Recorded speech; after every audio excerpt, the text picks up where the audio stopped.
Hey guys, this is the WalterFootball.com After Dark show for December 27, 2024. We're going to be doing our Week 17 NFL picks against the spread, our Thursday Thoughts show for this 2024 NFL season. Before we get into the intro, please hit like, subscribe, comment below, share this video. Visit the links in the description for the merch store. So you can see here I'm wearing a Walter Football shirt, free Gruden.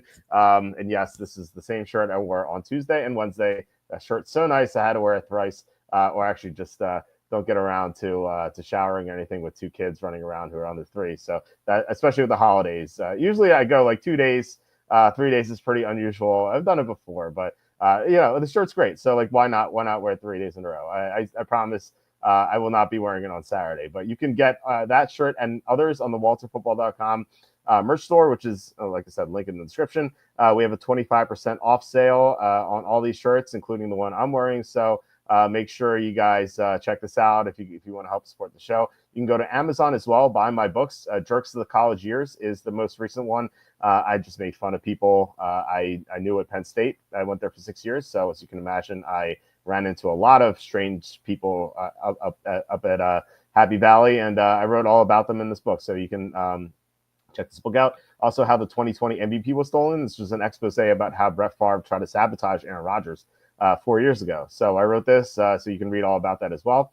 And then please consider super chats, super stickers. John Sanders and Slew have been the best, helping support us. And also Can Make an Eagle, Jesse Cintron, and Drove for Show recently. You guys have been so great with your contributions. And I say this all the time. YouTube ads pay nothing. So you guys are really like the backbone of the show, just helping you keep going. So, all right, we are joined by Ben Wassley of FFD Fantasy. Let me pull up the site. Here we go. FFDFantasyFootball.com, Fantasy First Down. Ben has been near the top of the weekly fantasy football rankings according to Fantasy Pros all year. He's 12th now, but he's been in the top 10 for most of the season. I've been looking out for him every week. So if you guys really want to just ace your matchups in fantasy, and obviously this is an important week coming up, check out Ben's site, FFDFantasyFootball.com. So Ben, how are you? And thanks for stepping in. By the way, I should mention that we usually have Andy on Thursdays. He texted me saying that he couldn't come on the show, and I thought I'd be on solo, and then you just texted me. You're like, it's like, hey, I'm free to come on the show. I'm like, how about tonight? And you're like, as in tomorrow or 20 minutes from now? I'm like, yeah, 20 minutes from now. So thanks for stepping in, Ben. Great to have you on again. Hey, look, it just all worked out, and I got the best Christmas present ever. Got the Walter Football shirt on. Feels great. So good, so tight. Look, highly recommend, guys. Highly recommend. Happy to be here. It's good to be back. It's been like over a month. It's been way too long. I promised I'd come on sooner, and I have not kept up with my promise. Yeah, it's it's tough with the work schedule, but yeah, you are on holiday right now, so you are available. So yeah, this is what Andy looks like. Exactly. Hey Ben, we like you. I use your site all the time. Yeah, that's great. You definitely should. Ben has the best fantasy rankings as far as I'm concerned. Number 1, by the way, in quarterbacks. So that's definitely something that you should watch out for. And we have a fantasy question right away. The Stone Papa Smurf in the championship. I'm between Kyler and Bryce Young. So Ben's the right person to ask because he's number 1 quarterbacks playing against Josh Allen. So who would you start, Kyler, Murray, or Bryce Young? Bryce Young is one of my favorite streamers this week, especially in 6-point passing touchdown leagues, but I would still go with Kyler. You just get a better floor from a higher quality player. That rushing floor really helps as well. So I'd go with Kyler, even though Young definitely has big upside. If you feel like you're a long way behind and you want upside, I think Young arguably has a little bit more upside, but outside that, I'd go with Kyler. Yeah, I agree with that. Although I do like what you said about Bryce Young being in a streamer PPR. Yeah, you have to make sure that your quarterback in a PPR league, because sometimes they throw the ball, it bounces back to them. They get a catch. It happens on occasion. So you have to get the edges there, right? Yeah, and those smaller quarterbacks, Kyler, he's far more likely to bounce it off someone's helmet. So you have to keep that in mind. Exactly. Would the Bears be better if they were coached by AI? It's like, That was amazing. They did the same thing they did on Thanksgiving. I tweeted that Thomas Brown went to the Matt Eberflus School of Clock Management. It's like the exact same thing. They just let time come with the clock. They had timeouts left. They could have used one of them to stop the clock and just gather themselves. That was unbelievable how they did that. Before we get to the games, I assume you watched this game and the ones on Christmas. Do you have any impressions? I did watch the Christmas one. I haven't watched today's game yet because I got distracted watching cricket, which is the compulsory pastime for any Australian after Boxing Day. We have something called the Boxing Day test, and it goes for 5 days straight, and every Australian must watch it or they kick you out of the country. Well, yeah, you don't want to be kicked out of the country. Although, you might get to go to America, so it might be. That's true. Yeah, that's true. And you did. I remember you saying that you wanted to tour around America, so it could be an excuse to do that. So you're in for a treat if you watch this game. Well, first of all, looking forward. You're not really missing anything. I assume you saw the score at least. It was 6-3. No, I've seen literally nothing. I was waiting for the 40-minute highlights to come out because I just didn't have time to watch the whole thing. Well, it was 6-3 Seattle. It was quite the thriller. Both teams were just terrible, especially the Bears. It felt like every possession, Caleb Williams took like a 20-yard sack. It was unbelievable. They had a fumble return for a touchdown by Farrell Brown. I don't know what Farrell Brown's doing touching the ball, but then they called it back. And then on the final drive, that was the thing of beauty. That's what I was referring to. Like if you remember the Thanksgiving game where the Bears screwed up at the end, which led to Eberflus's firing, the Bears did the exact same thing on the final drive, like to a T, the exact same thing. They completed a pass with like a minute 20 left. Like the next thing you notice is like 40 seconds left because they're taking so much time and they have 2 timeouts left. And the clock's drained. They're at the 40 too. Like they're not even close. So they just let the time drain off with all those timeouts. And before this, as John commented here, it was 4th and inches. They were going for it. I think they were at like midfield or like somewhere close to midfield. And one of their linemen false starts. So it's a 4th and 5. There's 2:10 left, and I believe 2 timeouts. And so they go to punt with 4th and 5 with 2:10 left and 2 timeouts. And then they have a delay game. To avoid the delay game, they call timeout, right? Okay, they have 3 timeouts. So they called timeout. So they have 2 timeouts left after this timeout. And so instead of punting, they go for it. Like they just changed their minds because they had to burn timeout. And then Caleb Williams completes this like crazy pass. He's like off his back foot. He's getting sacked. He completes this crazy pass to DJ Moore. And then from then, all the time drained off. It was just something to watch. You could just watch the final feels like drive. You're making this up as you go. It just has that feel to it. Oh my god, that was I couldn't make that up. It was unbelievable. It's like when someone's like, I had the weirdest dream last night, and then this happened, and then this happened, and then this happened, and I'm like, really? Okay. Yeah, no, all you have to watch is like the final drive to get an idea of how this was. You said 40 minutes, you can watch 4 seconds or 4 minutes, and then you'll have an idea of how this game went because it was just ridiculous. Charbonnet, by the way, broke my heart. I had him over 68.5 rushing yards. He had 50 at halftime, and he had 7 in the second half. I don't know what happened. Unbelievable. So we did hit our same game parlay on Thursday with the Chiefs Steelers game, but this one was a heartbreaker. Patrick says, glad I watched Squid Game instead of this boring game. Episode 1 was great, super intense, and also good comedic timing as well. That's awesome. Can't wait for the rest of the season. Is the full season out yet, or are they doing an episode per week or something? Because I can't wait to watch it. I don't know if you ever watched the Squid Game, Ben. No, not so. I know what it is, but I didn't really get into it. Did you just not like it, or did you just never try it? I tend to go towards like lighthearted comedies for my TV because I tend to otherwise be thinking about it after I finish. And when I finish a show, I just want to shut it off. I don't want to think about it again. I want it to be gone from my memory.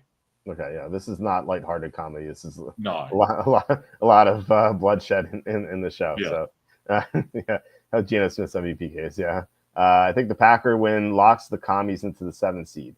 Green Bay money line and Atlanta spread might be worth betting. That's interesting. Yeah, you're right. Like if the Packers win, is that true? But no, the Buccaneers can still take the 7th seed, can't they? I don't know. I'm not sure about that. I think the Buccaneers are the only team that can take the 7th seed away from the Redskins because it's weird. It's a weird thing. Where like you would think Atlanta might have a chance at the 7th seed too, but like if Atlanta beats the Redskins, then they're just the 4 seed. They can't take the 7 seed because they're going to be the 4 seed, which is strange, but that's how it works out. But I think it has to do with Tampa, not Green Bay. So anyway, I want Game of Thrones. What'd you say? Yeah, you're right. The Buccaneers still can, I think. Yeah, I want Game of Thrones season 7 and 8 gone from my memory. Yeah, me too. I wish they would just redo it. That was awful. And yeah, full season has dropped so far. It seems very different from season 1's. No spoiler yet, but so far not even had any games. Yeah, I didn't think they'd go into it that quickly. But yeah, that's awesome. Glad episode 1 was good. I can't wait to watch it. So, all right, let's get into these games here. We have some Saturday games, as I call this. I call this the divorce package. My wife was not very happy about the Wednesday games. So Christmas, I told her before the season, I'm like, hey, don't worry. There's going to be Christmas is on Wednesday this year. There's not going to be any football. And she's like, okay. She was excited that I'd be able to spend time with the family, but little did she know that Goodell was gonna screw everyone over. So we have another group of these horrible games. And I say horrible. Look, I'm happy there's football on Saturday, but if you look at the Sunday slate, there's so many bad games, and it's because they pulled out all the good ones and they put them on Christmas and Saturday. Like there are no good games on Sunday except for Packers Vikings. So it's gonna be a very boring 1 p.m. slate. Unless you're in the fantasy championship, then you'll have something to watch. But anyway, let's get to the first game here on Saturday. It's 1:00. Chargers at the Patriots. This line is still Chargers -4. As for injury notes, J.K. Dobbins and Will Dissly, they're both questionable. They practiced fully though on Thursday, so that's a good sign. No Denzel Perriman though, he's out, so the Patriots running game will look better than it probably would be otherwise. For the Patriots, Marcus Jones is out. He's their slot corner, so that just enhances Ladd McConkey's matchup, which is already good as far as I'm concerned. So I like McConkey here. I like the Chargers though. They are, I feel like they're going to be pissed here because they got put into this 1:00 game. Early, West Coast team playing at 1:00. They're like, wait, why are we doing this?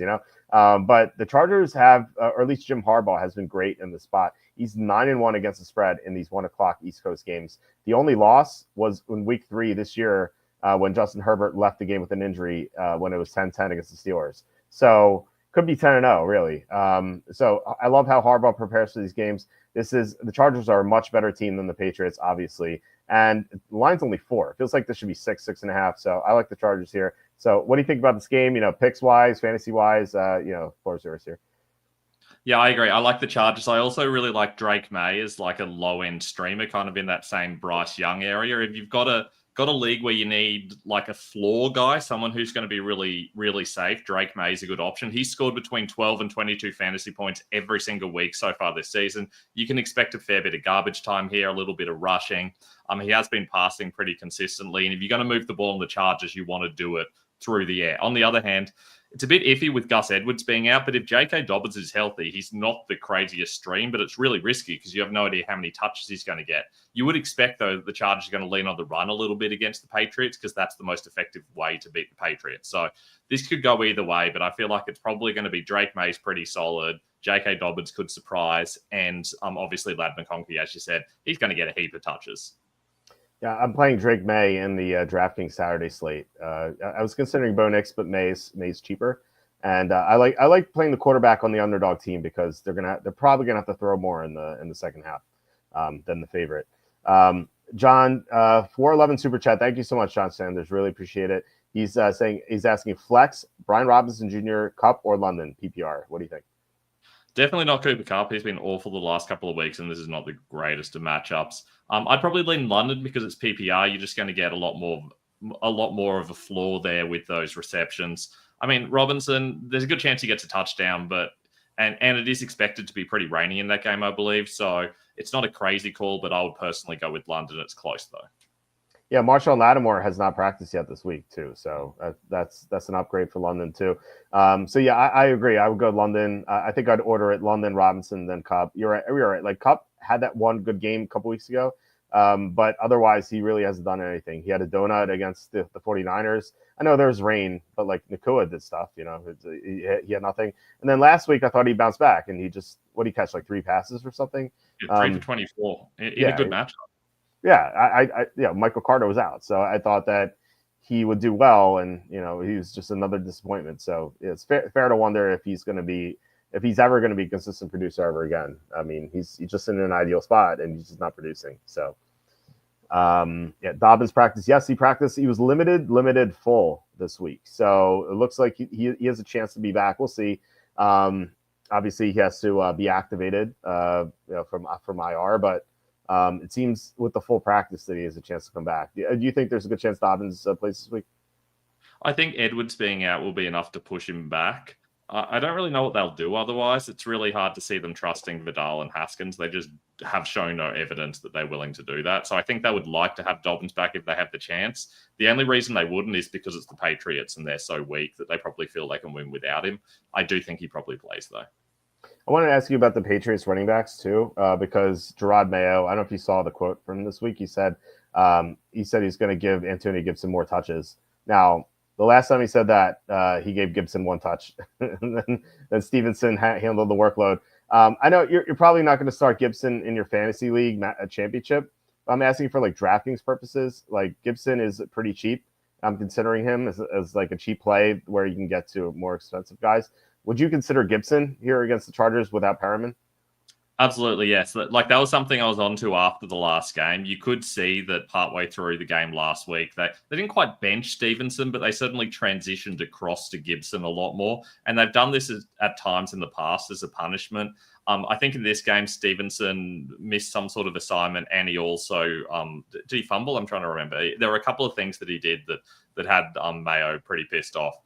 We did see in the last time this happened, they gave Gibson a couple of touches. They went back to Stevenson, and then they went to the hot hand. I think they probably do the same thing again, where Gibson gets the first chance, Stevenson still gets a crack, and then they go with whichever player is hot. For that reason, I think there is a more likely chance that Gibson has a good game this week than he would most weeks. Having said that, it's not like it's easy to run the ball on the Chargers. So even if we knew Gibson was going to be the starter, I feel like he's still a bit of a low-end option. Yeah, it's either Gibson or Trey Benson as the cheap running back. If Connor's out, I should note. I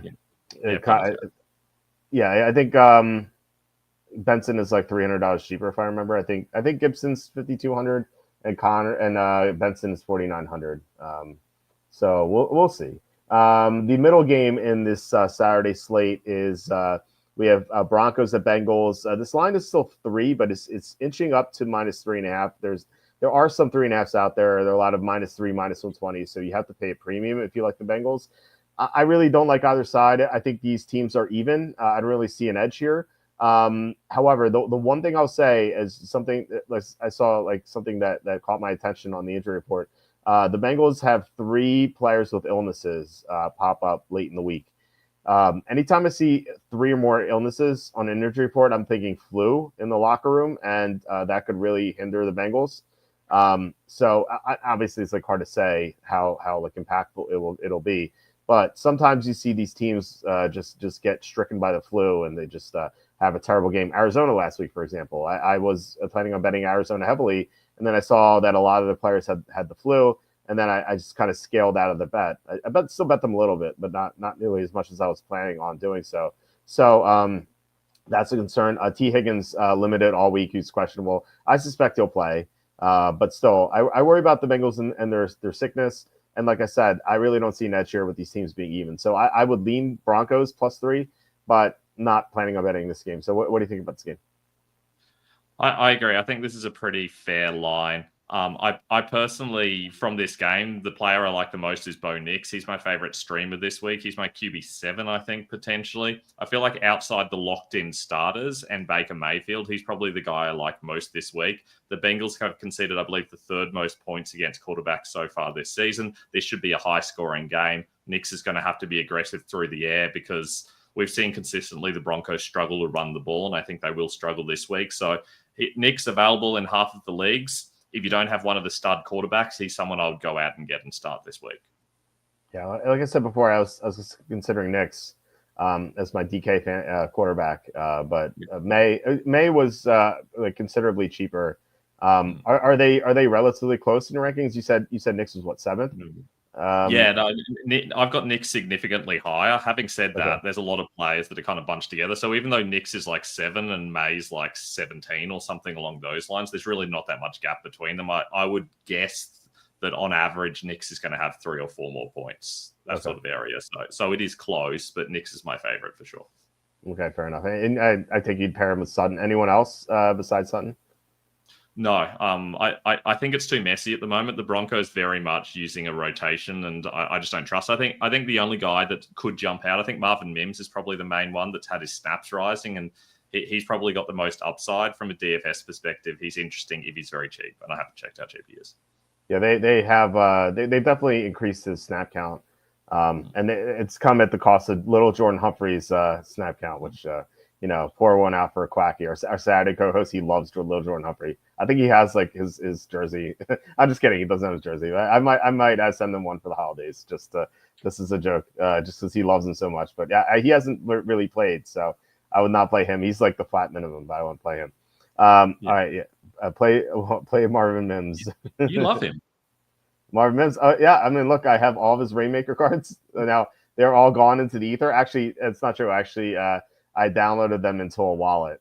So they are mine. I get to keep them forever. They are not worth anything. They will never be worth anything. But at least I have them forever. So that is something. Rest in peace, Rainmakers. I really miss it. So at least they're so rare for basketball. It's not the same, but I don't know. I feel like I'm wasting my money there. Which I've wasted my money on a lot worse. So the last game in the Saturday slate, we have Cardinals at Rams. This line is Rams minus 6.5. The Cardinals are a mess right now. They won't have either starting tackle. They already without Paris Johnson last week, and he was placed in IR. And then Jonah Williams went down. Now he was placed in IR, so they're both out. James Conner was limited all week. We don't know if he's going to play yet. I think the quote from the coach was that he's progressing well. I don't know if that means for this week or next week.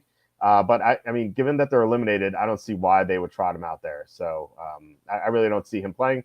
Benson was limited as well, so we don't know if he's even going to play.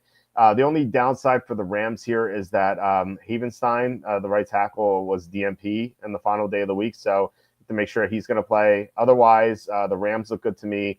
I feel like the Cardinals could just be in quit mode. Like, do you see Kyler Murray? Like, I know you liked him over Bryce Young in that question. But like to me, I'm like thinking like, do you see Kyler Murray really preparing for this game? Like that means nothing. Like, or is he playing video games right now? I feel like he's playing video games right now. He's 100% playing video games right now. I think there's little doubt about that. Doesn't matter what time of day it is there. He is playing video games right now. Yep. Having said that, this still feels like the kind of game where they're just going to have to pass a heap. I mean, he promised Trey McBride a touchdown and he failed to deliver last week. They're out of the playoffs. They have to get Trey McBride a touchdown. If nothing else out of this game, I'm expecting a Trey McBride touchdown. They might do nothing else the whole game, but Trey McBride will score a touchdown. Other than that, I like Kyren Williams. I feel like they're going to run the ball a heap the Rams. You can run on the Cardinals. The Rams should have plenty of control of the ball. So Williams has a good game and probably see a bit of Blake Corum as well. Pick one between Kyren Williams and Chase Brown for the Saturday slate. Is it Williams? Oh, I still go Brown. You go Brown, really? Okay. He gets so many touches. Like in this game, it feels like once the Rams get a bit of a lead, they just kind of ease it back and they have a lot more Corum. Chase Brown, he's going to get every single running back touch. Interesting. Okay. All right. I had Williams in there, but now you're making me think Brown. All right. And my last question for this game, Marvin Harrison Jr. And I bring him up like he hasn't done much recently, but in week 2 against these Rams, had 130 yards and 2 touchdowns. This is the cheapest he's been on DraftKings. He's 5,200. He was 7,000 earlier in the year. He's in the 6,000s for most of the season. Now he's 5,200. Like he's getting into an area where he's super cheap and like look, he has a low floor, but he has upside for sure to have these spike weeks. We've seen it. Would you consider playing Marvin Harrison Jr.? Absolutely. Yeah. This feels like the kind of situation where he might pop off. He had this really, really tough run from like week 5 to week 12 or something where he had all bottom 10 wide receiver matchups and he really struggled. And then coming out of that, I thought, oh, look, he's got the Seahawks. That's a pretty good matchup. He's got a couple of other weaker teams. Surely he's going to start going off now. And I started ranking him pretty aggressively high and he's done nothing. I have no idea why. I don't know what they're doing. We're forgetting that this guy's uber talented and a very early draft pick, but it just hasn't happened for him this season. They have to find ways to scheme him up and have him a hot end to the season. So it wouldn't surprise me if he has a solid game here. At that really cheap price, I would absolutely use him because the floor is very low, but the ceiling's very, very high. Okay. And before we move on, I asked Kenny this yesterday. Curious to hear your answer. So for rankings for 2025, where would you have Marvin Harrison Jr., Malik Neighbors, Brian Thomas Jr., and Lad McConkey in relation to one another? Like, how would you rank them one to four? Dynasty? No, just redraft 2025. I think I probably have Brian Thomas first. I think I then go in Malik Neighbors, though that's going to be tricky. It's going to be pending what they do with the quarterback, but probably Neighbors second, then McConkey, then Marvin Harrison Jr. Yeah, I was thinking the same thing. I was like, Thomas and Neighbors are close, but the Giants are probably going to have Shador Sanders, a quarterback, who's a rookie. So at least Thomas is going to have Lawrence, you would assume. Like, who knows if he stays healthy, but he's going to have Lawrence. And then, yeah, I think I'd put McConkey over Harrison. That's it's kind of crazy to think, right? But it's absolutely crazy. Yeah, I mean, if people were drafting Harrison in best ball at like the 112 or 201 turn. I was like, I didn't draft them in a single league of best ball, so I didn't get it. But then again, and I don't know if I when's the last time I talked to you? I think I don't know if I mentioned this to you, but I was. Yeah. What do you say? Would have been like a month and a half ago at least. Yeah, so I don't know if I mentioned this to you, but I did best ball redrafts every week. And the overreactions were insane on DraftKings. Like, for example, in week 2 onward, so this is after week 1. So Jaden Reed was going end second round. And even worse, Isaiah Likely was going 4th round based on what he did against the Chiefs. Like, that's so wild. Isn't it? It's crazy, the overreactions. I found that like, there's so much leverage to be gained with these insane overreactions. Like, okay, take those guys. If I get burned on them, fine. But like, there's no way I'm taking Isaiah Likely in the 4th and Jaden Reed in the 2nd. That's crazy to me. And lo and behold, what is it? It makes no sense. But this happens in fantasy as well. You see the craziest trades happen in leagues because someone has one good week and people either splash all the cash or they trade away good, solid players who've had 1 or 2 bad weeks. It just happens all the time. Yeah. It's funny enough. It was like by week 10 or 11 best ball drafts, I was getting Isaiah Likely in like the 18th round. It's like okay, yeah, glad I didn't take this guy in the 4th. So it's insane. All right, yeah, let's get to the Sunday slate. This 1:00 slate is just unbelievably sad. So we begin with it's actually like probably one of the better games because at least it involves a playoff team, or maybe perhaps a playoff team. Colts at the Giants. The Colts are favored by 7.5. They're down from 8. So getting some money on the Giants here. And I think it might have to do with Anthony Richardson's injuries. He has back and foot injuries. He's been DNP on Wednesday and Thursday so far. So with 2 injuries here, I don't know if he plays, which is kind of wild because this is a must-win for them. So we'll see. It might be Joe Flacco again. And then for the Giants, their 2 main guys, Malik Neighbors and Tyron Tracy. Neighbors DNP Wednesday and Thursday with a toe. Tracy DNP Wednesday and Thursday with an ankle. So I don't know what to make of this game. It's kind of crazy to take the Colts in minus 7.5 because they've only won. They haven't beaten a team by more than 8 this year. So you're asking them to do something they haven't done all year. But then again, it's the Giants, and we just saw Drew Lock throw 2 pick sixes.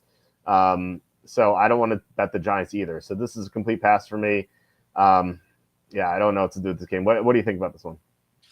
I have no idea what to bet on this game. Like it's just impossible to know what to expect. I feel like if Joe Flacco comes in, that's going to at least spread the possible outcomes out because he could absolutely explode and go nuts, or he could do absolutely nothing and make the game uncomfortably close. The only person I really like in this game at all for fantasy is Jonathan Taylor. I think Jonathan Taylor is just going to get so many touches. It's such an easy way for the Colts to win this game, especially if they don't want to have Flacco throwing the ball 30 times. They probably don't because he's so inconsistent. And frankly, you probably don't want Richardson throwing the ball that many times either, and you don't want Richardson running. So you're probably just going to see a whole lot of Jonathan Taylor. Everyone else in this game is just total hands off for me. If it's Flacco, don't you think like Josh Downs might have a good game because he's had some spike weeks with Flacco? I believe the Giants are one of the toughest slot matchups in the league, and Downs only ran 12 routes last week. He got very lucky that he scored a long touchdown, but he had literally 12 routes last week. Wow, that's crazy. I don't know, like, isn't he their best receiver? As Pittman, but I don't know.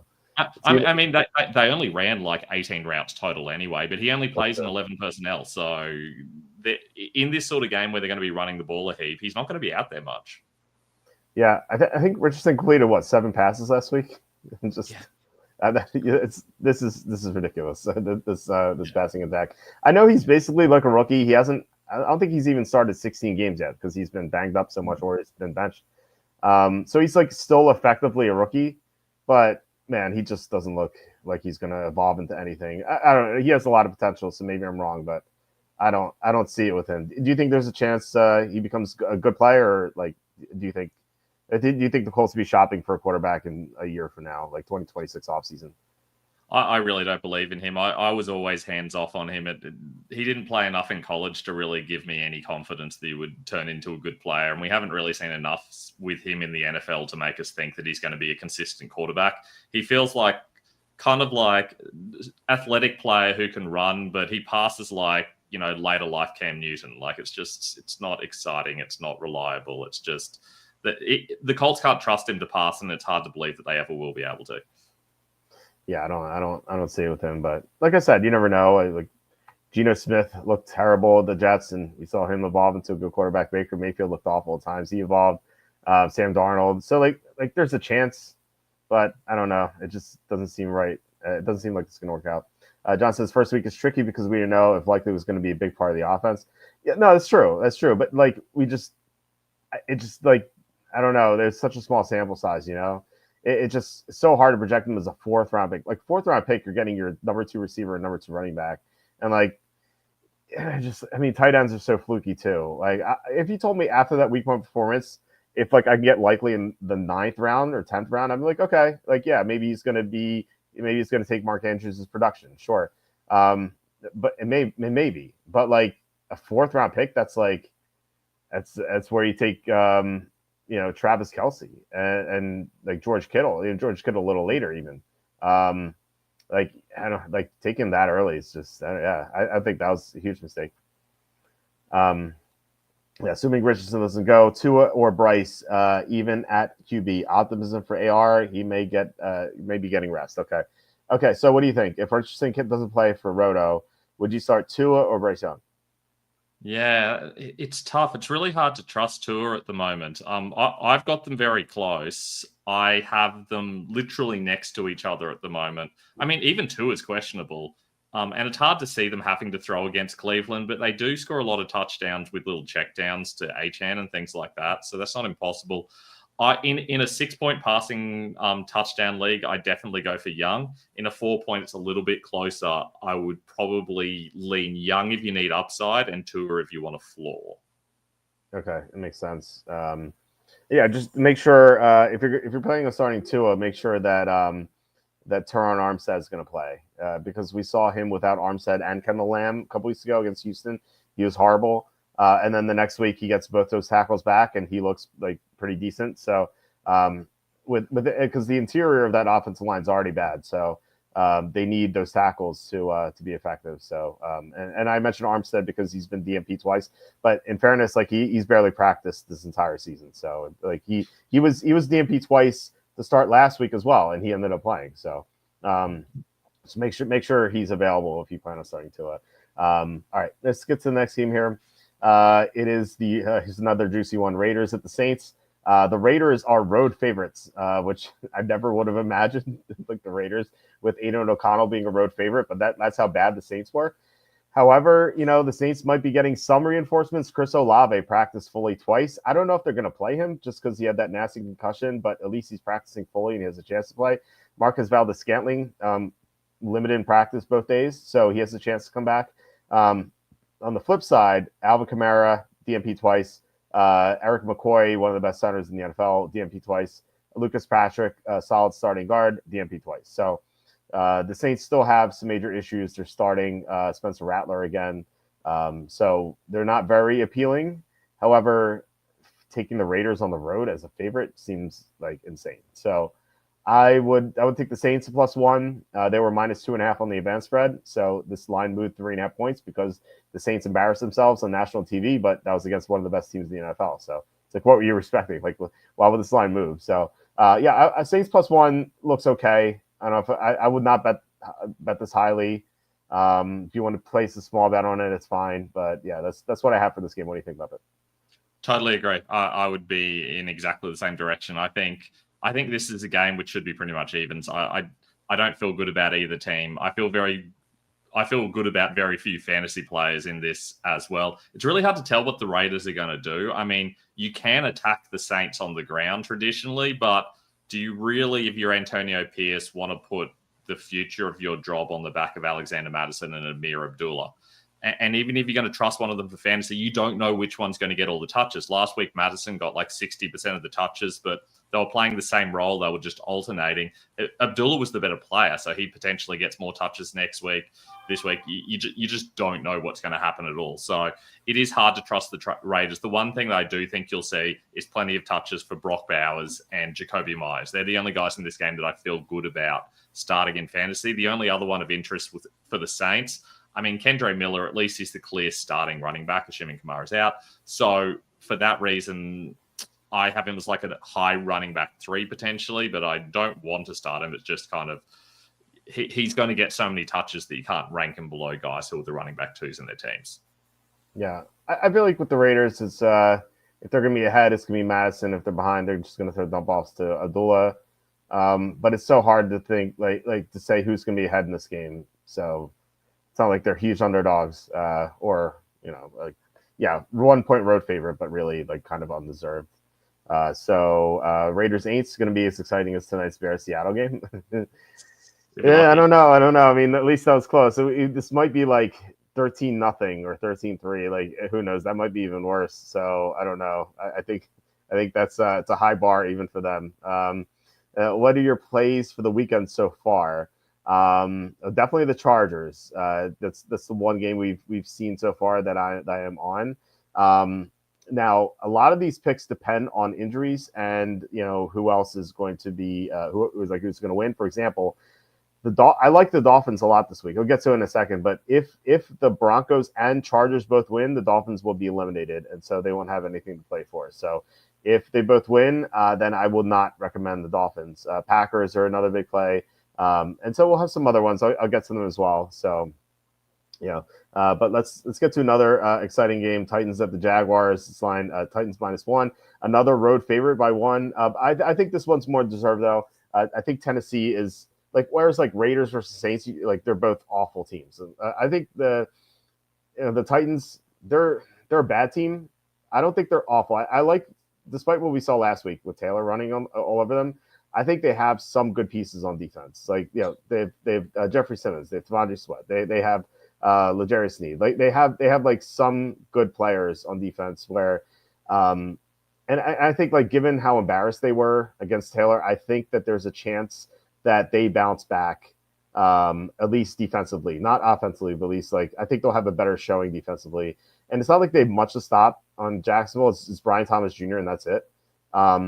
So like Jacksonville's like so one-dimensional, really. They can't run the ball. They can't throw to anyone else besides Thomas. Brenton Strange, who like looked like he might be something. Like he ran like 13 routes or something, or I forget what the route count was, but like, he didn't really do that all that much, and I was so confused by that. I like Tennessee a little bit here. Not a lot. I don't want to bet a lot on these terrible teams, but I think that they're at least worthy of a small bet. Injury-wise, Tony Pollard, Dylan Raduns, and Amani Hooker were all DNP twice. So if Pollard's out, Tajay Spears is going to look great. For the Jaguars, Walker Little, one of their new tackles with Cam Robinson traded, he was DNP twice, and so was Darnell Savage. So, Tennessee, small bet on Tennessee. What do you think about this game? I'm really surprised the line's so low for the total. I feel like 39.5. That feels like an over bet for me. Both of these teams can score. The Jags in particular have a very weak defense, but their offense is pretty solid. So I can see a situation where, despite both teams essentially starting backup quarterbacks, there could be plenty of scoring in this game. There's also a lot of interesting fantasy plays in this game. You mentioned Brenton Strange. He got benched halfway through that game. He started. And he was playing he fumbled, didn't he? Right? Didn't he fumble? Yeah, he fumbled, and then he also had a ball just randomly hit the back of his hand. Like, he had his hand out, and then it hit the back of his hand. Like, it was really strange. And so ultimately, they just benched him and used Luke Farrell instead, in a little bit of a committee situation. So I can't trust Strange this week because of that. The one tight end from this game that is really interesting is Chigakonkwo. I was really high on Chigakonkwo going into last season, and I was way too high on him, if anything. He is finally emerging the last couple of weeks. He's had like 21 targets the last 2 weeks. They're starting to use him. Mason Rudolph uses his tight ends more than your average quarterback. I think Chiggy's an interesting play from a tight end perspective. He'll probably be my tight end 8 this week, which is kind of crazy, and that's because he has so much upside and because you can score on the Jags. I also think Tyjae Spears is pretty interesting against the Jags. We know you can run on them. If Tony Pollard's out, it'll be Spears. If Pollard plays, then I'm hands off both of them. And as for the Jags, I mean, it's Brian Thomas. He's like my wide receiver 7 this week, and absolutely nobody else. Yeah, I love Thomas. He looks so good. Please don't bet Tennessee. Well, they're the better team in this matchup, so we're betting the better team. That's what counts, right? It's a small bet, not a big bet by any means. Chiggy, Bang Bang, Okonkwo, or Hawkinson, half point PPR. What do you think? Yeah, that is interesting. I have them really, really, really close. I have them back to back, but I've got Okonkwo higher. Okay. Interesting. Because we had the same question yesterday. Kenny said Hawkinson. So you think Okonkwo. I'm pretty close on them. I would lean Hawkinson. I think he's a better player. But as you said, Chiggy has been getting a lot more targets recently. I don't know if it's going to hold up, but if it does, like, he's going to look great. And he was in the Millie Maker lineup last week too, I believe. He's very much an upside play for me. I'm against consensus there. Consensus and most of the top rankers have Hawkinson higher, but I feel like Okonkwo's got a far higher ceiling, and they've both got relatively low floors because they're tight ends. Okay. All right. Let's get to the next game here. Jets at the Bills. The Bills are favored by 9 here. So, at the beginning of the week, we had a lot of debate on this show about whether or not this game means a lot to the Bills. My personal feeling is that, like, yeah, sure, they clinched the 2 seed with a win here, but they could also do that next week. And they're playing a team they already beat. They're playing a team with only 4 wins. They're playing a team that they don't respect at all. And we saw last week the Bills barely showed up against the Patriots. And funny enough, like, that was like their D- game. That was like the Patriots A game until they had a couple turnovers. And yet, with 3 minutes to go, the Bills are still up by 10. Just shows you the disparity between these teams. Now, the Jets have played better football lately. Aaron Rodgers is awakened after a slow start. It's just still the special teams that are killing the Jets. They've had 3 losses because of special teams this year. So they could actually still be in the playoff mix if they didn't have those special teams gaps. But yeah, Rodgers is playing a lot better. However, injuries are concerned here. Devontae Adams, Sauce Gardner, and Morgan Moses all DNP twice. And Adams is the big one because, he and Rodgers have had this great connection. So if Adams can't go, that suddenly makes the Jets a lot less appealing. I know they still have Garrett Wilson. Alan Lazard can catch touchdowns, although he hasn't caught anything recently. But still, I think that the Jets could still move the ball, but that Adams not nearly as appealing. For the Bills, no one has missed practice. It's pretty phenomenal because they've had cluster injuries at safety, and also they've missing a corner and Matt Milano last week. But it looks like everyone might be back, so that's pretty big for Buffalo. So earlier in the week, I was on the Jets somewhat confidently. Right now, given the injuries, I might not bet this game. So what do you think about this one? Yeah, the injuries to the secondary for the Bills is the big one for me because that's going to control how much the Jets are able to move the ball. You have in the last few weeks with those injuries been able to throw on the Bills, but for the most part this season, it's very much the kind of team where you want to run the ball. The Jets haven't run the ball effectively all season. We've seen that Breece Hall's been a massive disappointment, and it's hard to see that changing despite the really good matchup against the Bills. I think potentially the thing that will be really interesting in here is what impact the rain has. It's expected to rain. It's expected to rain heavily. Sometimes that has an impact on games, and other times that makes absolutely no difference. So if it's cold and very, very wet, which probably could be, yep, there you go. If it's cold and very, very wet, then I have to feel like that total of 47 is way, way, way too high, and it's going to be harder for the Bills to reach the line as well. So I'd probably just avoid this in general. If anything, if Adams plays and Gardner plays, I might even consider the Jets here. Yeah, so it's 49 degrees, but 15-mile-an-hour winds, so that's somewhat significant. It's kind of like on the border. Yeah, I'm slowly talking Walton into taking the Bills. I don't think I'm going to take the Bills. It's more so avoiding the Jets. But yeah, you are. Okay, yeah, fair enough, Mike. All right, let's get to the next game here. It is I told you, there's so many bad games. Panthers at the Buccaneers. I guess could be not that bad because it was close the first time, but I have a feeling this might go the other way. So for the Panthers, Taylor Moton, J.C. Horn, DNP twice. Josie Jewell was downgraded from full to DNP today, so that's a concern. Here's another concern. 4 Panthers have illnesses. I talked about how 3 is a concern. 4 Panthers on the injury report with illnesses. They just played the Cardinals. I mentioned the Cardinals just had the flu, so they may have caught it from the Cardinals during the game. So they could be reeling with the illness. And so anytime I see 3+ illnesses on the injury report, I'm like, this is a red flag. I want to stay away from this team. And with Moton potentially out and J.C. Horn not being able to defend Mike Evans, who has not missed practice. Well, he missed practice today, but it was for rest purposes. So it looks like he's going to be good to go. Antoine Winfield, the only injury for Tampa, DNP twice. So I even though this line may seem high, I'm going to be on Tampa. I know this went to overtime the first time. I think that Tampa coming off a loss on national TV, they're going to be way more motivated. And the Panthers coming off a win in overtime. Bad teams have trouble sustaining success.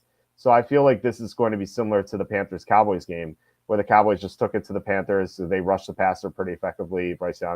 And I think Bryce Young could have some struggles with the protection. He could take a lot of sacks. So I'm going to be at Tampa -8. What do you think about this game? I'm surprised how high that line is, but you kind of talked me around to it. The illnesses and injuries is a concern. Coming off a win is something you've talked about quite regularly, and it's something I've started to notice ever since you said that. I think that's a valid point. I also think the Bucs have a bit of a point to prove. I think that we'll see a lot of passing yardage to Mike Evans. He's top 5 for me this week. I think we see a massive amount of Bucky Irving and a little bit of Rashad White as well. And even Jalen McMillan could have a good game. It's basically those guys are the fantasy prospects you want to start in this game. It's very hard to run the ball on the Bucs typically. So Chuba Hubbard is kind of out of it as a prospect to me. And the only other guy I've talked about a little bit is Bryce Young. I feel like because they're going to need to chase the game because Xavier Leggett's probably back, I feel like Young could have a very solid game here because you kind of need to pass the ball to have any success on the Bucs. The other thing to note as well is my policy in general against the Panthers, running backs, kickers, DSTs, always start them against the Panthers. So running backs we talked about, but Chase McLaughlin is my number 1 kicker this week. And I also like the Bucs as a DST as well. Bucky Irving seems like a great player to start this week. All right, thoughts on McMillan, though? Trustworthy this week. He's been hot lately, but do you trust him? What do you think about McMillan? I don't trust him at all. He's outside my top 40. I think he's got upside, certainly. But this doesn't feel like a kind of game where they're going to need to use him. I don't think the Panthers are so good that they're able to fully shut down Mike Evans. And I feel like they're going to be able to run the ball so effectively anyway that teams are kind of aware of what McMillan can do now. It's not like it's a total shock like it was a few weeks ago. So I do feel like he probably eases back a little bit, and I don't have a lot of faith in a big game for him. Yeah, I think he could be okay. Not like crazy about him. I wouldn't be looking to play him in fantasy championship. I don't know. I haven't gotten to the main slate yet on DraftKings, just because it's been a crazy week.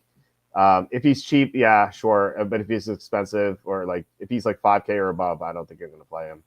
All right, so we have the final game in this early slate: Cowboys and Eagles. This line was Eagles -9.5. It's down to 7. I think there's a lot of pessimism about Jalen Hurts playing. He was DNP twice. CeeDee Lamb, though, placed in IR. So both teams being hit here. I said before that I would love the Eagles at -9.5 if Hurts played, just because they're coming off a loss. They have a lot to gain from this win. They would clinch the division with this victory. So you have a motivation for that, plus redemption here, given that they lost to the Redskins. But yeah, so with we don't even know if it's going to be Kenny Pickett or Tanner McKee. I actually would prefer McKee. I don't like Pickett at all. He should never have been drafted in the first round. The Steelers only took him because he went to Pitt. It's like so stupid.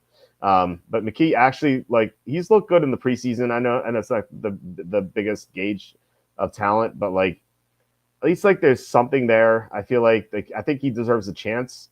And we've seen Pickett before. He's not good. So I would like to see them play McKee. And it's a shame that Hurts is not going to play because I would love Devontae Smith this week. I brought this up yesterday. You remember Saquon Barkley, right? He dropped that pass against the Falcons week 2, just embarrassed himself. Then what did he do the next week? Against the Saints, he ran for 140 yards and 2 touchdowns. Jonathan Taylor dropped the ball at the goal line. What did he do next week? 210 yards and 3 touchdowns. Like, I feel like Devontae Smith will be out to redeem himself. But with McKee or Pickett, we can't really trust it, unfortunately. So you have to let that one go. So what do you think about this game? The Eagles have this weird tendency where when one of their players are out, when one of their good players are out, I should say, they slot in a like-for-like replacement and then don't use them at all.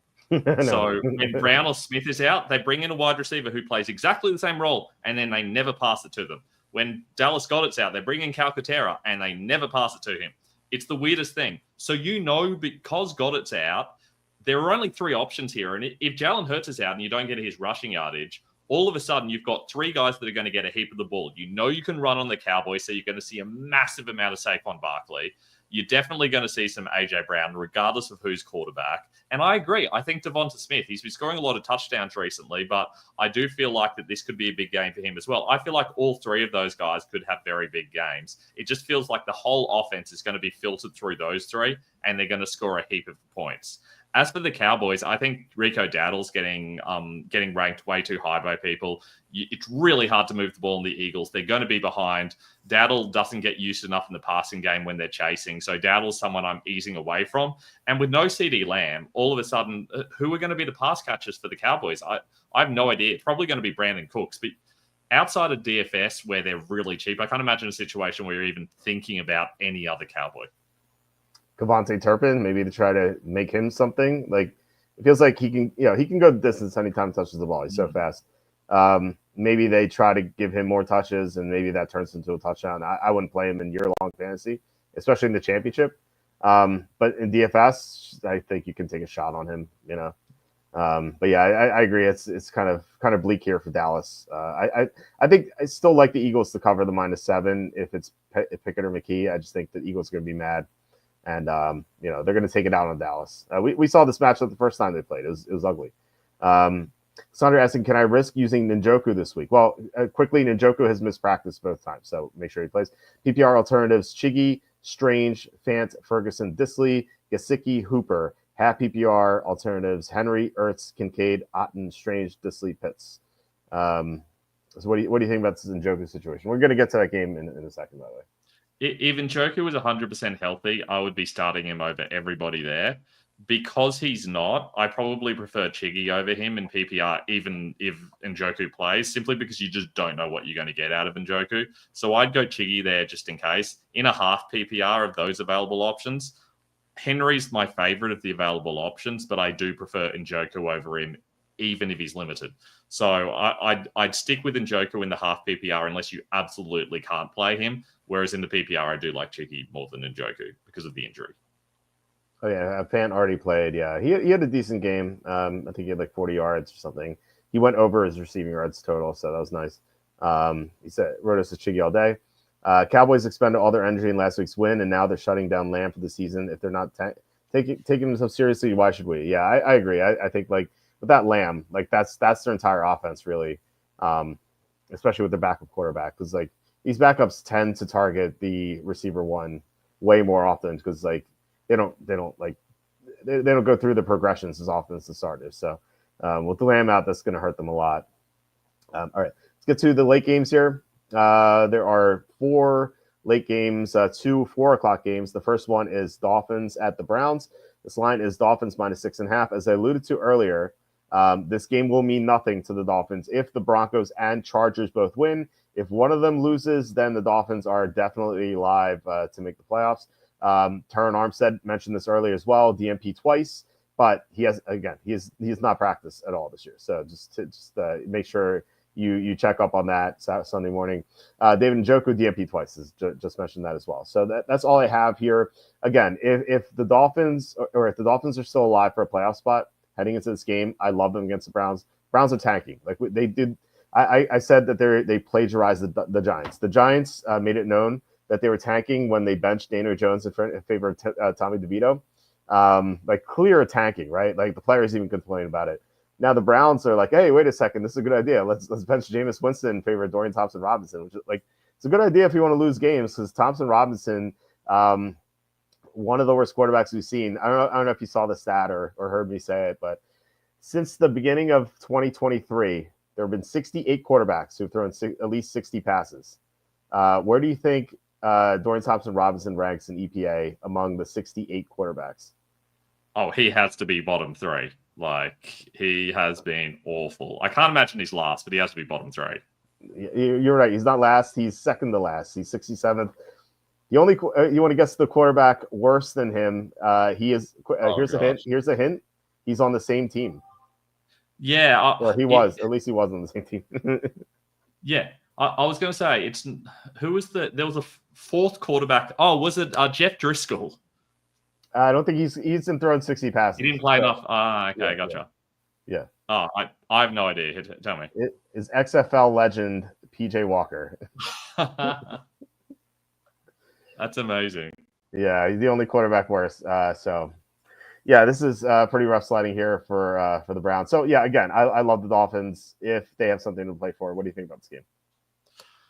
I mean, this is a really weird one where typically you would want to be running on the Dolphins. The Dolphins have a very good secondary and the Browns have a terrible quarterback. So it makes sense they'd run the ball. That kind of brings Jerome Ford in as an option. He's the guy they lean on, especially when they're behind. Problem is they don't tend to use him at the goal line. They go to Donta Foreman or perhaps Strong now that Foreman fumbled. So I think Ford's probably the only option for the Browns with the shift to DTR. As for the Dolphins, I mean, you do typically want to pass on the Browns, but with their O-line banged up, I don't even know that they particularly want to be doing that or that they can do that too effectively. If Jalen Waddle's back, that's really going to help, and I think that's very, very possible. Tyreek Hill is the guy that I would definitely start here. I think Jonnu Smith's a viable option too. He's my tight end 4 this week. Achane, you kind of need to start simply because you get so many touches. Other than that, this is just going to be an ugly game. Would I take the Dolphins? I think I'd probably even take the Dolphins here, assuming that their O-line is healthy-ish. Yeah, Armstead has to play for me. That's the other qualifier. They have to have something to play for, and their tackles have to be on the field. So because their interior blocking is already bad, so they need the tackle blocking. Rank the Colts or Dolphins or Bills defenses. What do you think about these 3 defenses? What was it? It was Colts, Dolphins, Bills. Yeah. I have the Colts as my DST 1 this week. I have the Dolphins as my DST 3 this week, and I have the Bills as my DST 9 this week. That makes sense. Although they'll go up if Devontae Adams is out. Right. Makes sense. Yeah, I mean, Colts and Dolphins both playing terrible teams, but again, make sure the Dolphins had something to play for. I'm starting to think the Deshaun Watson trade and contract was a mistake. Yeah. Whoa. What do you think? So let's not jump into the wild speculation. Thank you very much. Well, there's still time. Yeah, you can still recover. Sure. All right. The only good game of the day. Well, at least I guess the night game's okay. Packers at the Vikings. This line is pick'em. The Vikings have the better record, so I think some people might be surprised that the Packers are, they could be favored by kickoff because they were +1 to start the week. Another pick'em. So Quay Walker, DMP twice. Harrison Smith returns to practice. That's all really half for injuries. Nothing major. I like the Packers a lot here. I think they're the better team. I've noted this a long time. So if you're a Viking fan, you're going to be very angry because I keep stating this.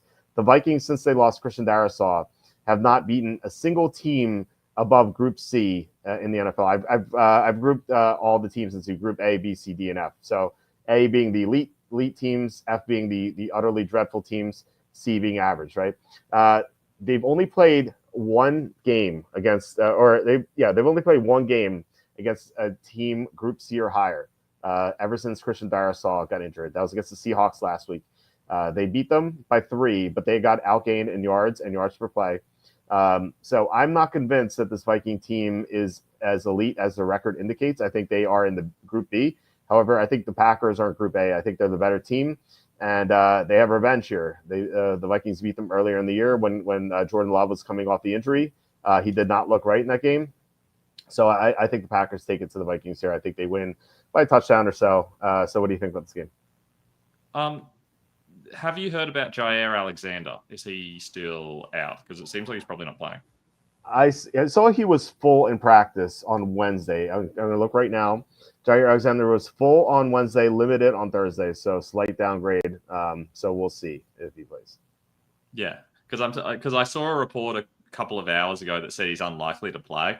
I feel like that opens things up a little bit for the Vikings. I was thinking the Vikings are probably going to need to keep it on the ground, which is typically the most effective way to play against the Packers. And it is also an Aaron Jones revenge game, so I feel like he's going to be interesting this week.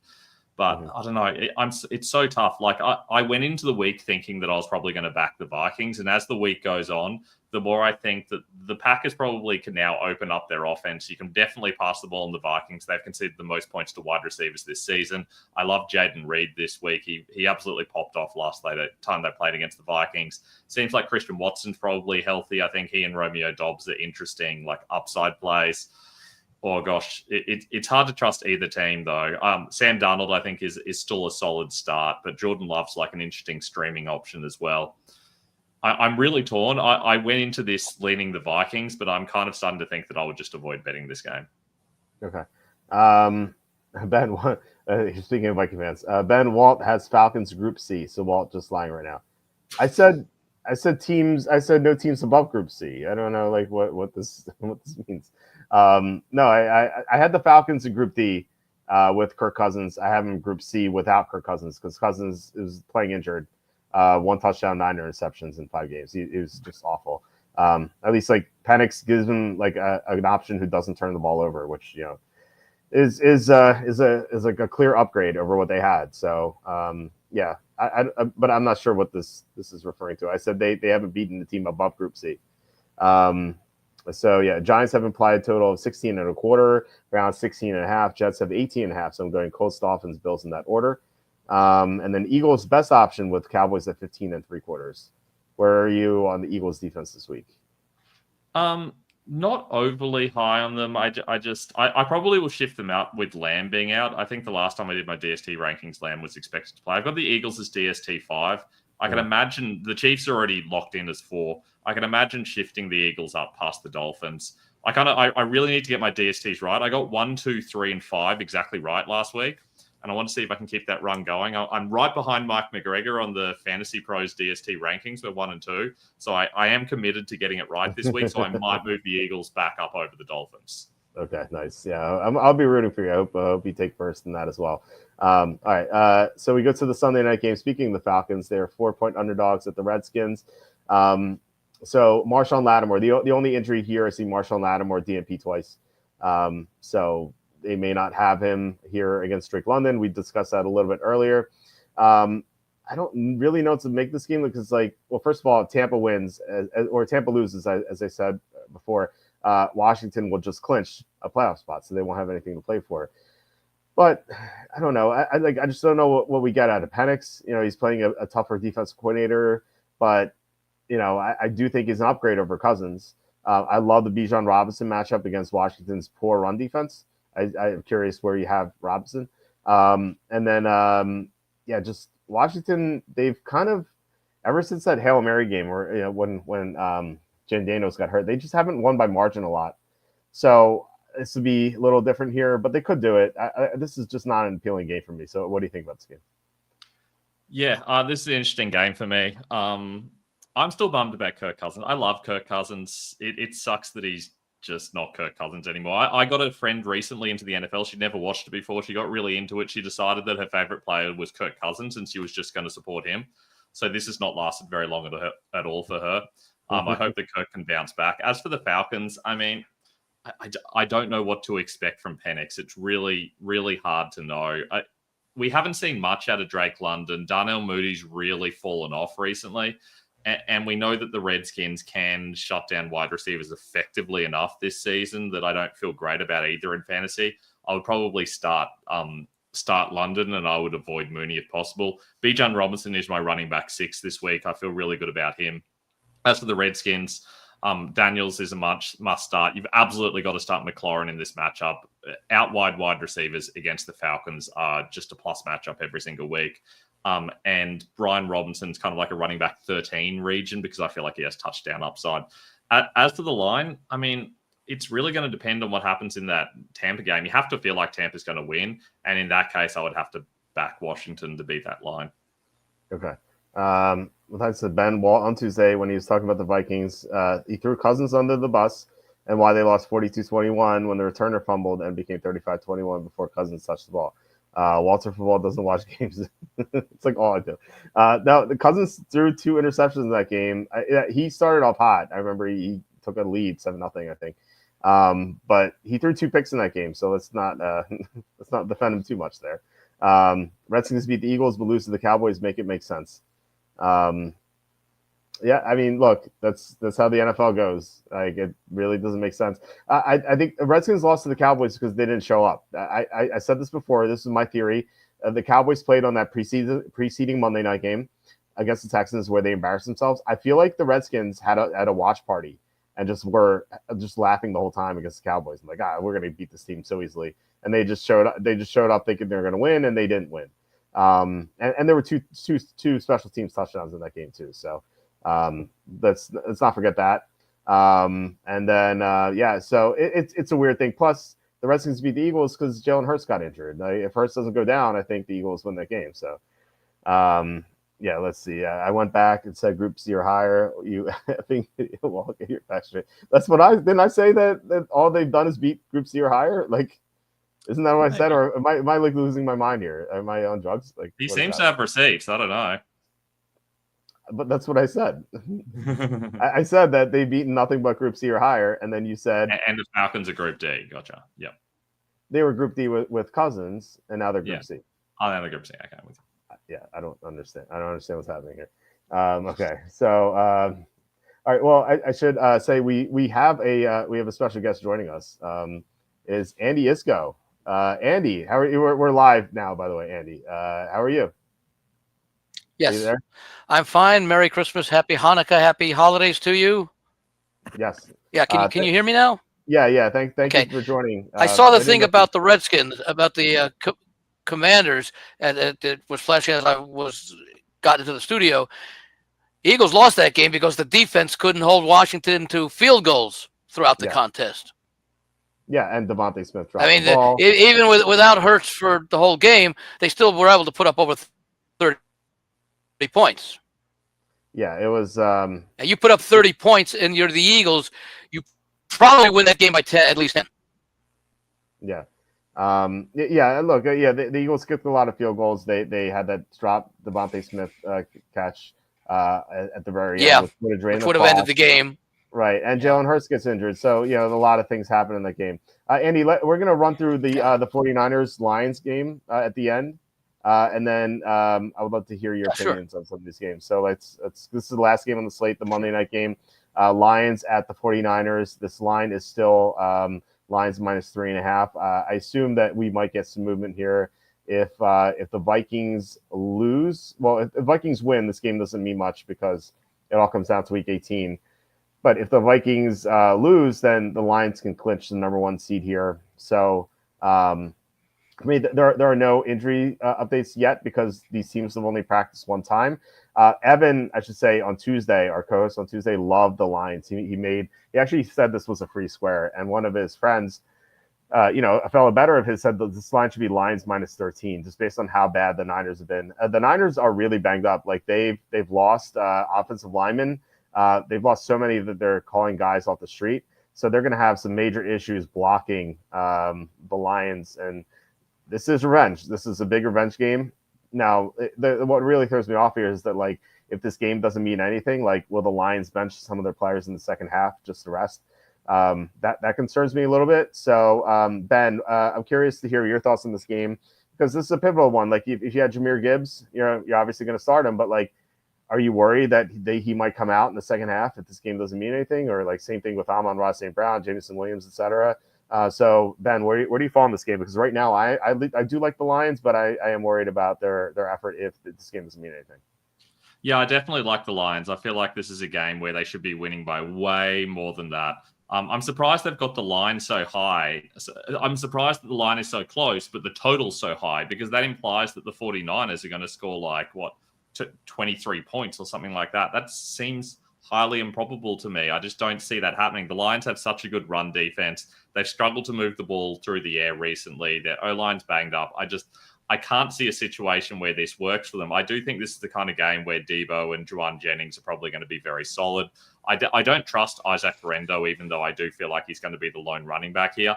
At best, you're going to get volume out of him. And as for the Lions, I'm still starting all of the Lions studs. The only one I'm easing back on a little bit is Jameson Williams. It is kind of hard to be that sort of outside wide receiver against the 49ers. So I feel like he probably has a quieter game. But Jahmyr Gibbs, definitely still locking him in. He's still my running back one this week. Jared Goff's the really interesting one. A lot of people have him as a streamer this week. I think that's just because they expect the Lions to score so many points, but I could imagine the running backs are going to take a lot of those touchdowns away and make it a little bit tougher for the Lions, especially because Jared Goff on the road is not the same as Jared Goff at home. Yeah, it's absolutely true. And you always have to worry about the weather with Jared Goff. Now, it was cold in Chicago last week, but it wasn't especially windy or snowy or anything.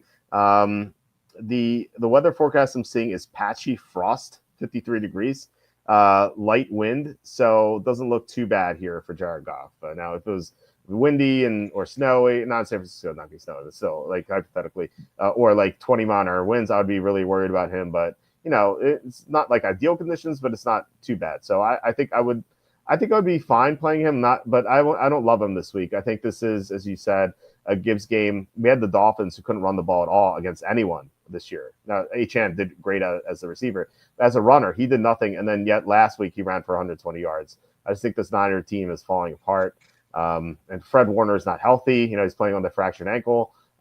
So, yeah, I'm with you on Gibbs. I think he's just a phenomenal play. Obviously, he's not in the main slate on DraftKings in the showdown. But, yeah, I do love him a lot. Andy, what do you think about this game as Lions-Niners? What do you think? Okay, you're cutting out a little bit. I think my computer may be a little overtaxed, but I'll go for as long as I can here. Okay. I want no part of the 49ers this week, and I wouldn't be surprised if, considering that they are now mathematically eliminated, they don't do some things that like the Cowboys have done with CeeDee Lamb and other players who are banged up. No need to risk additional injury that would take additional time to heal. Give some of the younger players an opportunity to play. I heard an interview with Dan Campbell earlier this week that he is going to be approaching this game regardless of any playoff implications. He wants to go out there and win, reestablish that this is still, at least in his mind, and in the minds of many of the teams to beat in the NFC. So not sure I'm going to play the Lions, but it's the only side I could play, and I do think I saw some 3.5 show up earlier today. Yeah, I'm seeing 3.5 as well across the board right now. So we'll see. It'll be interesting to see how the line moves based on the Minnesota game. John has a question for Andy. Do you think Lamar Jackson to win MVP at plus 170 is free money, or do sportsbooks know something that we don't? Because we just heard. Well, first of all, it's good. What's that? Robert Griffin said that Lamar Jackson is the front runner to win MVP on that great Netflix show that we had. Well, I don't know that I don't know that plus 170 is the front runner right now, but nonetheless, he's played especially well. I think you also have to give a lot of credit to the presence of Derrick Henry this year. I mean, that's the major difference from last year when he won the MVP and maybe it was a little bit questionable, but I think that his performance has been positively impacted by the amazing ability of Derrick Henry to be doing what he's doing this year. I think that and if the Ravens go on and win the Super Bowl, you can point to that acquisition as probably being a main reason, especially with the modest decline in the defense for much of the season. But I don't know if you can count Josh Allen out with what he's done, albeit he's got a free ride the last 2 weeks playing the Jets and the Patriots. What numbers he's going to put up and whether or not he's going to play. I would think he'll probably sit out week 18 with Kansas City having the number one seed, and the Bills having to play a home game in the wild card round. So maybe this is Josh Allen's last time to perform. We don't know about Lamar, because he'll probably play next week because the division title is on the line, and that means the number 2 seed and the opening round home game. Yeah, Ben, what do you plus 70 is probably a decent price given this late in the season. Ben, where do you stand on the MVP talk here? Because as I said, Robert Griffin was like, Jackson's a front runner, even though Josh Allen is minus 280 right now. I find it really wild the way they select this. It seems to so rarely be the true most valuable player, and more the best player also has extremely good team match and extremely good coaching and things like that. So I try to keep out of it because I just can't work out what they're doing. Okay. And another thing is, what is the definition of most valuable player? Is it the most valuable player in the league? In other words, the one player that increases the team's value much, or is it the most valuable player on a specific team? Because without him, the team, instead of being, say, 11-4, would be 4-11. So I think, and I don't know if the league has a definition of valuable, because valuable is a subjective term that could have different meanings depending upon your perspective. Yeah, I think it's pretty fair to have them as the 2 front runners. If you replace Josh Allen with a mediocre quarterback, like the Bills are, I don't think they're a playoff team. If you replace the Lamar Jackson with a mediocre quarterback, I don't think the Ravens are a playoff team, given how bad their pass defense has been. Although they do have Derrick Henry, so I think they would be closer to the playoffs than the Bills would be. So, well, I was going to use the comparison a little differently and say, what if Lamar Jackson played on Buffalo and Josh Allen played on Baltimore? Would either team be significantly, maybe a 2-game different from where they are right now because of the switch of the quarterbacks? A lot of it has to do with the system that they'd be running, because obviously they use a different system, somewhat different in Buffalo with Lamar Jackson than the same thing in Baltimore that they would use with Josh Allen. So it may not be a fair comparison, but it is another way, at least, of looking at it. And I don't know that, if you said you got your choice of Josh Allen or Lamar Jackson for your team, and I gave you the first pick, I'd be thrilled with whoever you left me. Yeah, absolutely. And then, Mahomes, it's kind of weird that the quarterback of a 15-1 team is not in the conversation. Mahomes, it's amazing. That team just seems to be coming on right now. I don't know. They are now the Super Bowl favorite. I was actually looking to see where they were, because I've said all year my plan is to, whenever they give you bonus bets on sports books, is to place money, or is to place those bonus bets on the Super Bowl winner. And I started with the Lions when they were like 7-1 earlier. Then I jumped to the Bills, and then they were the favorites. And so I jumped to the Chiefs when they were 5-1, and now they're plus 380. And so I might go to the Eagles now because they're plus 700. So that's I have around like that. I was going to have a different theory. I was going to say at some point, the Kansas City Chiefs are the Minnesota Vikings of 2022. I believe the Vikings were 11-0 in one-score games, and I believe that's exactly what the Chiefs are this year in one-score games. But there's a major difference. Their Chiefs are two-time defending Super Bowl champs, and I don't know that you could ever prove it, because I don't think anybody would ever admit it, and I don't know that you really would do it. But I could also make a case that maybe the Chiefs' approach this year, they've been in the playoffs, 6, 7, 8 years now. That's a lot of extra football that they have played compared to almost every other team in the league. And maybe Andy Reid's approach this year has been, let's not overexert ourselves. Let's maybe cut down, and I don't know what the numbers are, the number of plays. Let's just do enough to win, save up our energy so that we're a little bit fresher at this time this year than we were last year. And if you remember last year, they lost to the Raiders on Christmas, and they didn't lose since until they lost to the Lions, even though they came close. And now we've seen that since they lost to the Raiders, I think it was the next week that they beat Cleveland, 21-7, and then they won last week by 8, and then they won yesterday by 19. So I think you're onto something right there, Walt, that maybe we are now seeing the Chiefs play to their potential as opposed to playing to what they just needed to do, even though it nearly backfired against Denver and I think it was it who was the other team that nearly beat them? I forget, but Chargers, I think, with the field goal that hit the was it the upright or the crossbar? So it ultimately caught up with them. But I wouldn't. This is just a wild hypothesis on my part, but it makes sense. Now, the fact that it makes sense doesn't mean that it was likely or that it occurred. But I could certainly understand if that was a preseason approach that basically said, we don't have to go out and beat teams 45-17 because we know we can. We don't have to.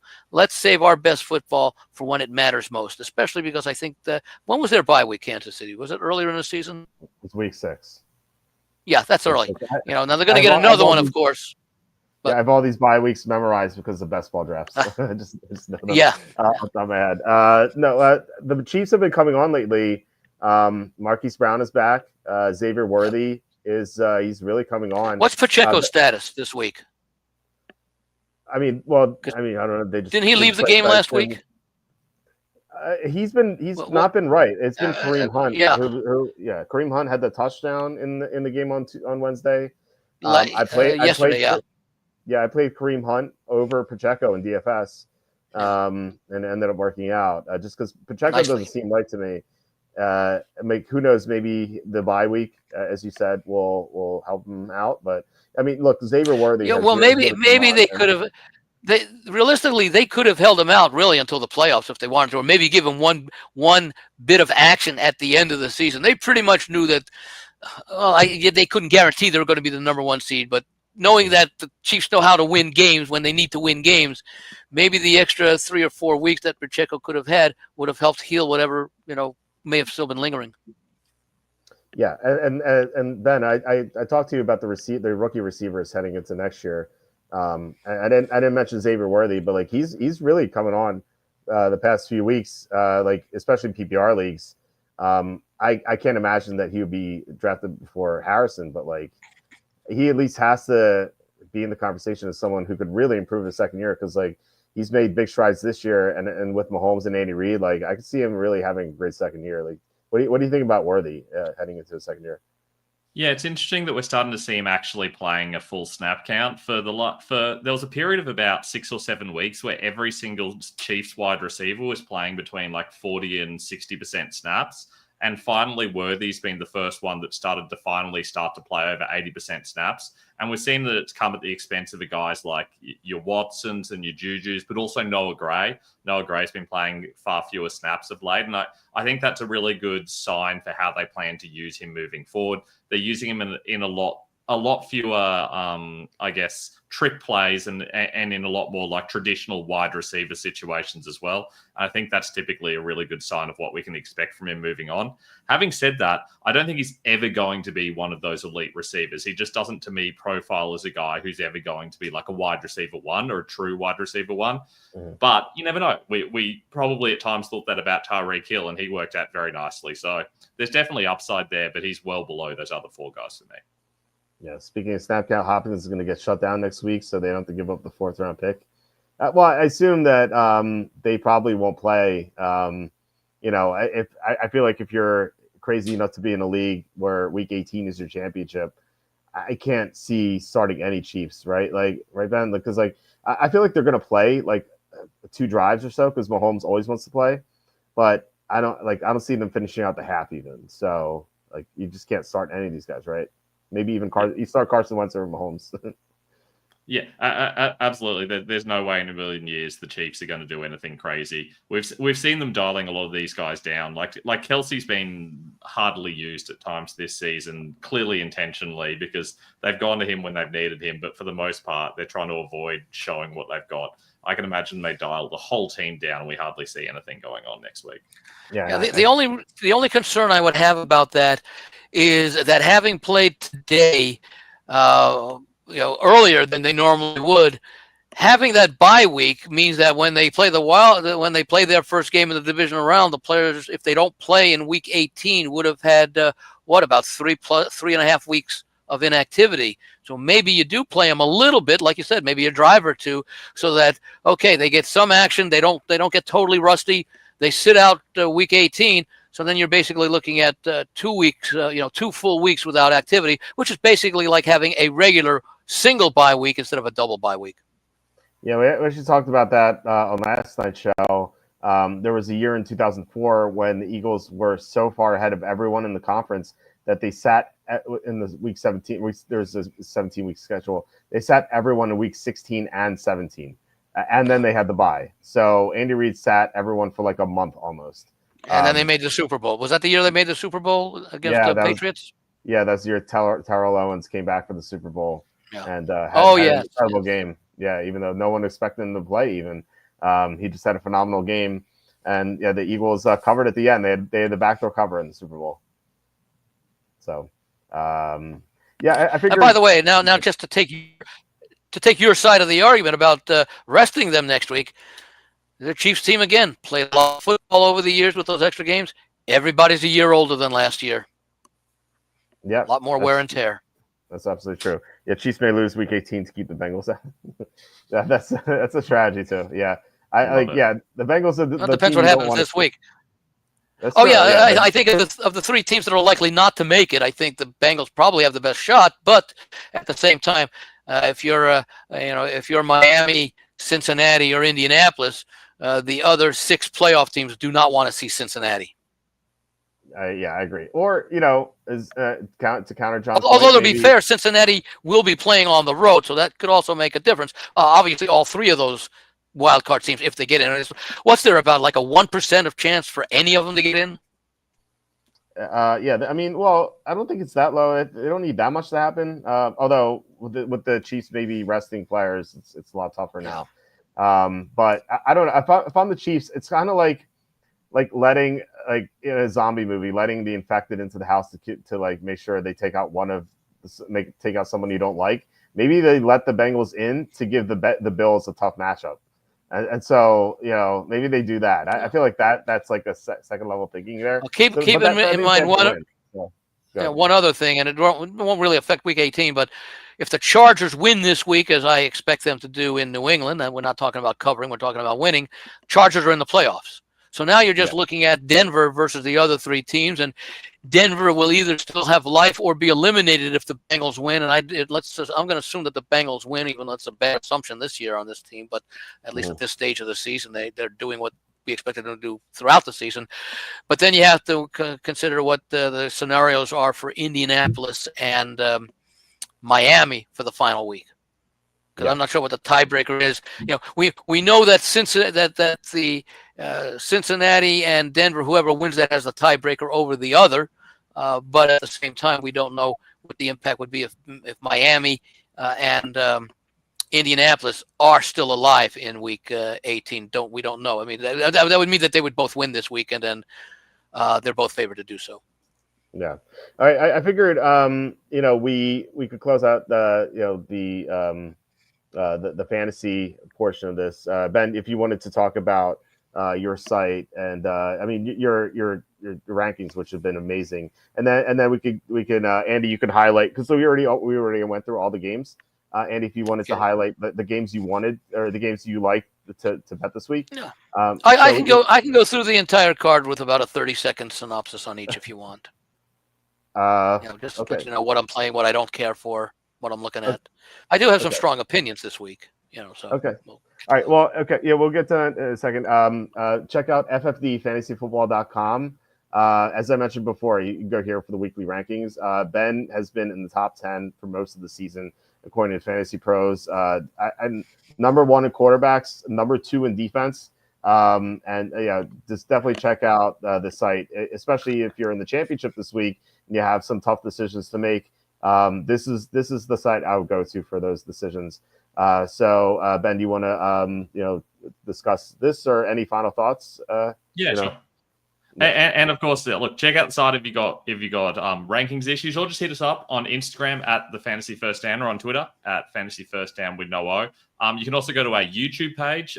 We release 3 videos every week. We have our waiver video, then we have our streamers and stashes video, and I do a start-sit show every roughly Saturday morning for you guys, depending on how my Saturday night is going. So definitely come by and check those out as well. And then obviously in the off season, we'll be talking dynasty rankings. We'll be talking 2025 rankings. And as always, I will be trying to take on Walt in the NFL draft accuracy competition. And as usual, losing dismally again.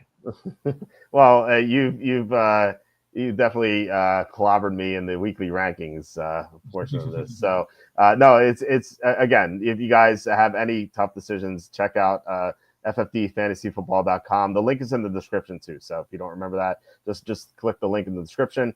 And I really look forward to this offseason, Ben. I hope you can come on the show several times because, and especially, before the draft and then a little bit after the draft, because like we could kind of like speculate where these guys are going to go. And I'd love to do like a best ball draft with you too, to like kind of pick your brain on like where these guys should go, because I think they open up in May. And so it's kind of like a sneak preview of like where guys are going to go, like it's what their ADP is going to be.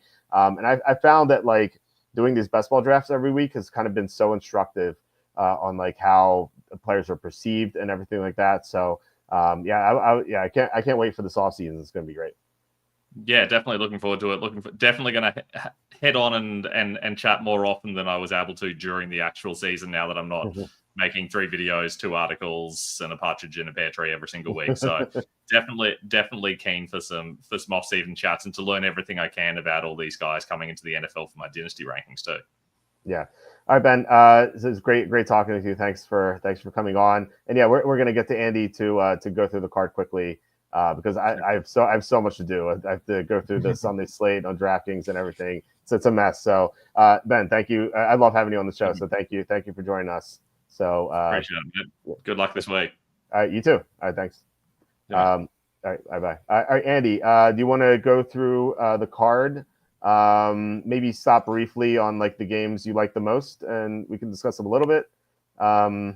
But yeah, if you want to go. Yeah, sure. Because I'd like to hear you and Ben we're talking about. So I guess we could start with the Chargers and Patriots. Yeah. I know a lot of people do like the Patriots. If I play the game, it would be the Chargers. I'm not concerned about them making the playoffs. In fact, I'm going to cash my over 10 win ticket either this week or next. But they could actually win both games because I think next week. The Chargers returned to the scene of the crime last year, or maybe the scene of the elation where Staley got fired. That 63-21 win that I think was 42-0 at halftime. And he wasn't the coach last year, but I can imagine that all next week Jim Harbaugh will be showing his team films from last season's visit here, just to sort of get their attention and say, hey, don't go in there and take this Raiders team for granted, even though they probably could. But I don't think it's going to come down to that. And I don't. Well, you know what? No, they are going to be a wild card team. I suppose. What's Baltimore's record now? Are they 12-4? No, they're 11-5. 11-5. So I suppose if Pittsburgh were to win the division, the Chargers could move up, I guess, to the number 5 seed, the number 1 wild card, and get to play, I guess, Houston. So I guess it's possible that could happen, but I expect the Chargers to win this weekend. Let's see what the weather is, but I'm not sure that I want to lay the points. But I don't want to take it with New England. And you got Harbaugh going up against a rookie quarterback. Both he and John, I think, have had some success over the years in that situation. And the Chargers simply the better team, and they're where I expected them to be. So. Yeah, that one. Browns and Bengals. I've not had it's been very few right calls I've had on the Bengals this season. At 3, I would lean to the Bengals, but I actually like the over in this game if we have decent weather conditions, because the Broncos defense has not been as sharp, and the offense has been a little bit better over the latter part of the season. And the Bengals, of course, you're looking good with the Bengals until you have to kick off to whoever the opposition is. But I'll be rooting for the Bengals because I've got futures on them, but I'm not sure that I would play this game other than perhaps over the total. Okay. Cardinals and Rams. Go ahead. I was going to say I don't like this game either. I like the Chargers more than the other one. So okay, yeah, go on. Who do you like in the Rams game? I am leaning Rams. I worry about the Cardinals. I like them. I'm not worried about the Cardinals showing up. I like the Rams. I like the Rams quite a bit. Remember, week 3, in Arizona. Cardinals defeat the Rams 41-10. I believe the Rams were without one or both of their wide receivers. The running game was absolutely invisible at that point. Well, with Williams, we've had the Rams now. I want to say they're average about 145 rushing yards per game in the last 4 games. Prior to that, I think in their first 11 games, I believe they topped 120 yards just once on the ground as a team, and that was 132. And they were averaging barely 100 yards for most of the season running the ball, and they've wiped that out in the last 4 weeks. This is a complete team. I mentioned in the past this season that they now have some confidence. Remember, what were they last year? We were like 4-7 or something, or 4-6, I think, and then they won like 6 of the last 7 to finish 10 and make the playoffs. So the thing to do, but they've already shown they can do it. They're already on the way to doing it this year, and they've got the confidence to do it. And I think Arizona's a dead team right now with their playoff hopes being dashed last week in what was a very favorable situation at home against a team that, yes, they were playing hard, but should not have been able to not just match, but basically lead that game against Arizona much of the way. So I do like the Rams quite a bit this week. Any worry to this game not meaning anything to the Rams? Because if it all comes, the division comes down to next week. If the Rams win, they're in. If they lose, they're out. It does not matter what occurs in this game. I still think they go out there and put forth an effort, because I can't see the Cardinals really having much interest in playing this game. If they had been eliminated 2 or 3 weeks ago, maybe that's a little bit different. But I could certainly see Arizona not really caring at this point. You're in between Christmas and New Year's. You're pretty much down, and the Rams are playing with a great amount of confidence right now. This is a team that won a Super Bowl a few years ago. You've got I don't know if Stafford's a Hall of Fame quarterback, but he'll certainly get some discussion. I don't know that he'll get in there, but you win a Super Bowl here again. Maybe you do, and he's certainly got the talent around him to do, and the defense has shown strides since the season goes. So I do like the Rams this week. I was on the Cardinals last week, and I was surprised as anybody. Not that they lost the game, but just how poorly they played. And there's another reason to like the Rams is that what Carolina run for. I think Carolina ran for 206 yards against a Carolina defense that had been allowing well, let me think about the way I'm phrasing. I think I have the wrong way. Was it Arizona? Arizona ran for all those yards? I think no. Carolina ran for the 206 yards against the Panther defense. I'm sorry, against an Arizona defense that I think had been allowing like some small number. Maybe it was the other way around, but the point is the rushing matchup. So I was planning on betting Arizona a lot, and it sucks that I put them in the super contest. Well, I got note Sunday morning that a lot of the players in the locker room had the flu, so I backed off that game from betting perspective. Well, for Arizona, yeah, a lot of the Arizona players had the flu. Also, they were missing their best tackle, Paris Johnson, and in that game they lost their other tackle, Jonah Williams. So they suddenly had cluster injuries in that game. And then James Conner got injured in the third quarter when he injured his knee. So their entire offense kind of capsized without him. So I don't know if Conner's going to play in this game, but we do know the tackles are going to be out because they're both on IR. Yeah. So I heard that Conner was likely not going to play, but I don't know if that's definitive. By the way, what I was saying is Carolina last week ran for 243 yards against the Arizona defense. Entering that game, Carolina was averaging 103 yards per game on the ground. Yeah, no, Chuba Hubbard was fantastic in that game, and I think maybe the Arizona players who had the flu just didn't want to tackle him, especially as the game progressed and got longer in overtime. So, I mean, I asked this question to both Ben earlier and my co-host yesterday. I was like, do you think Kyler Murray's preparing for this game, or do you think he's playing video games right now? Say that now? Sorry, what? I lost you there for a bit. I said, do you think Kyler Murray is preparing for this game, or do you think he's playing video games right now? Probably video games.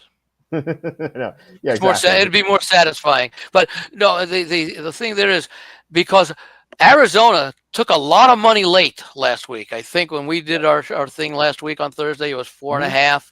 I think it went up as high as 6.5, six and a Yeah. half at kickoff. And I'm wondering why someone had to know in advance of that game about the flu bug.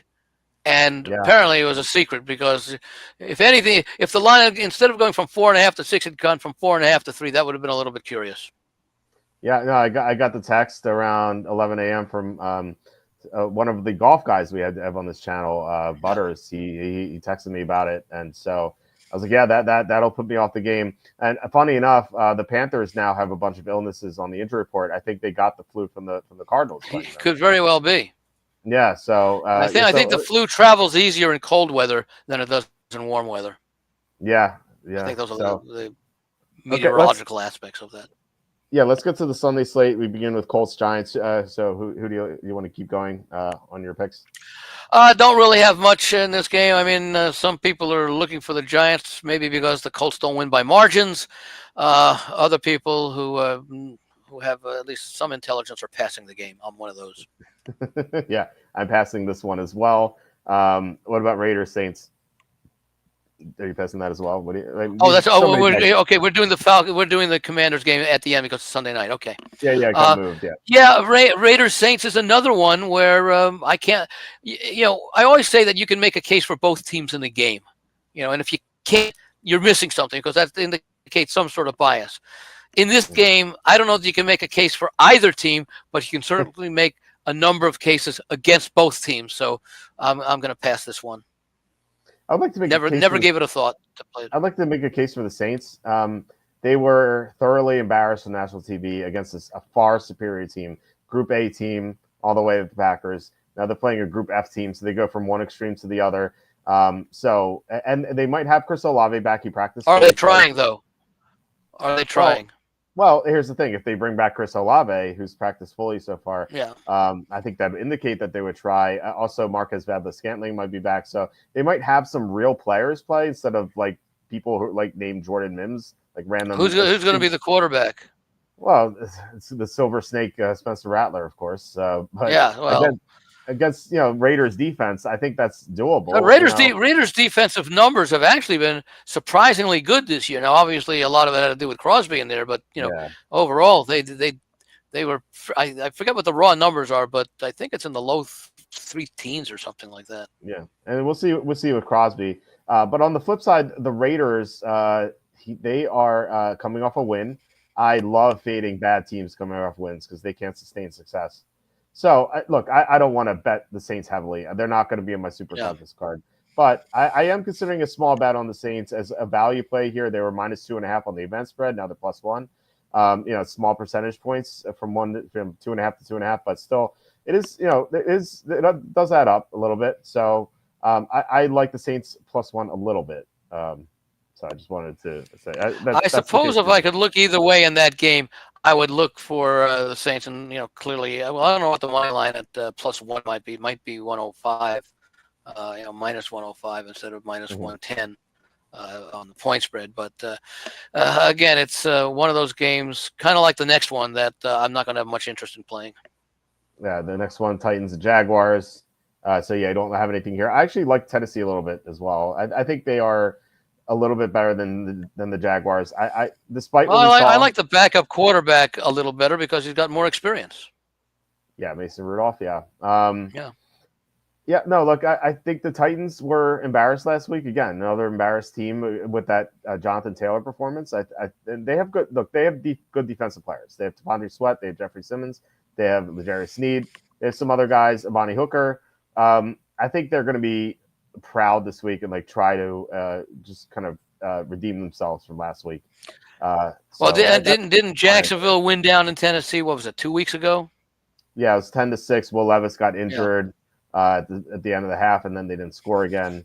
So this is revenge as well. So I like of these 2 games that we just talked about, or I guess if we're going to lump in the Colts Giants.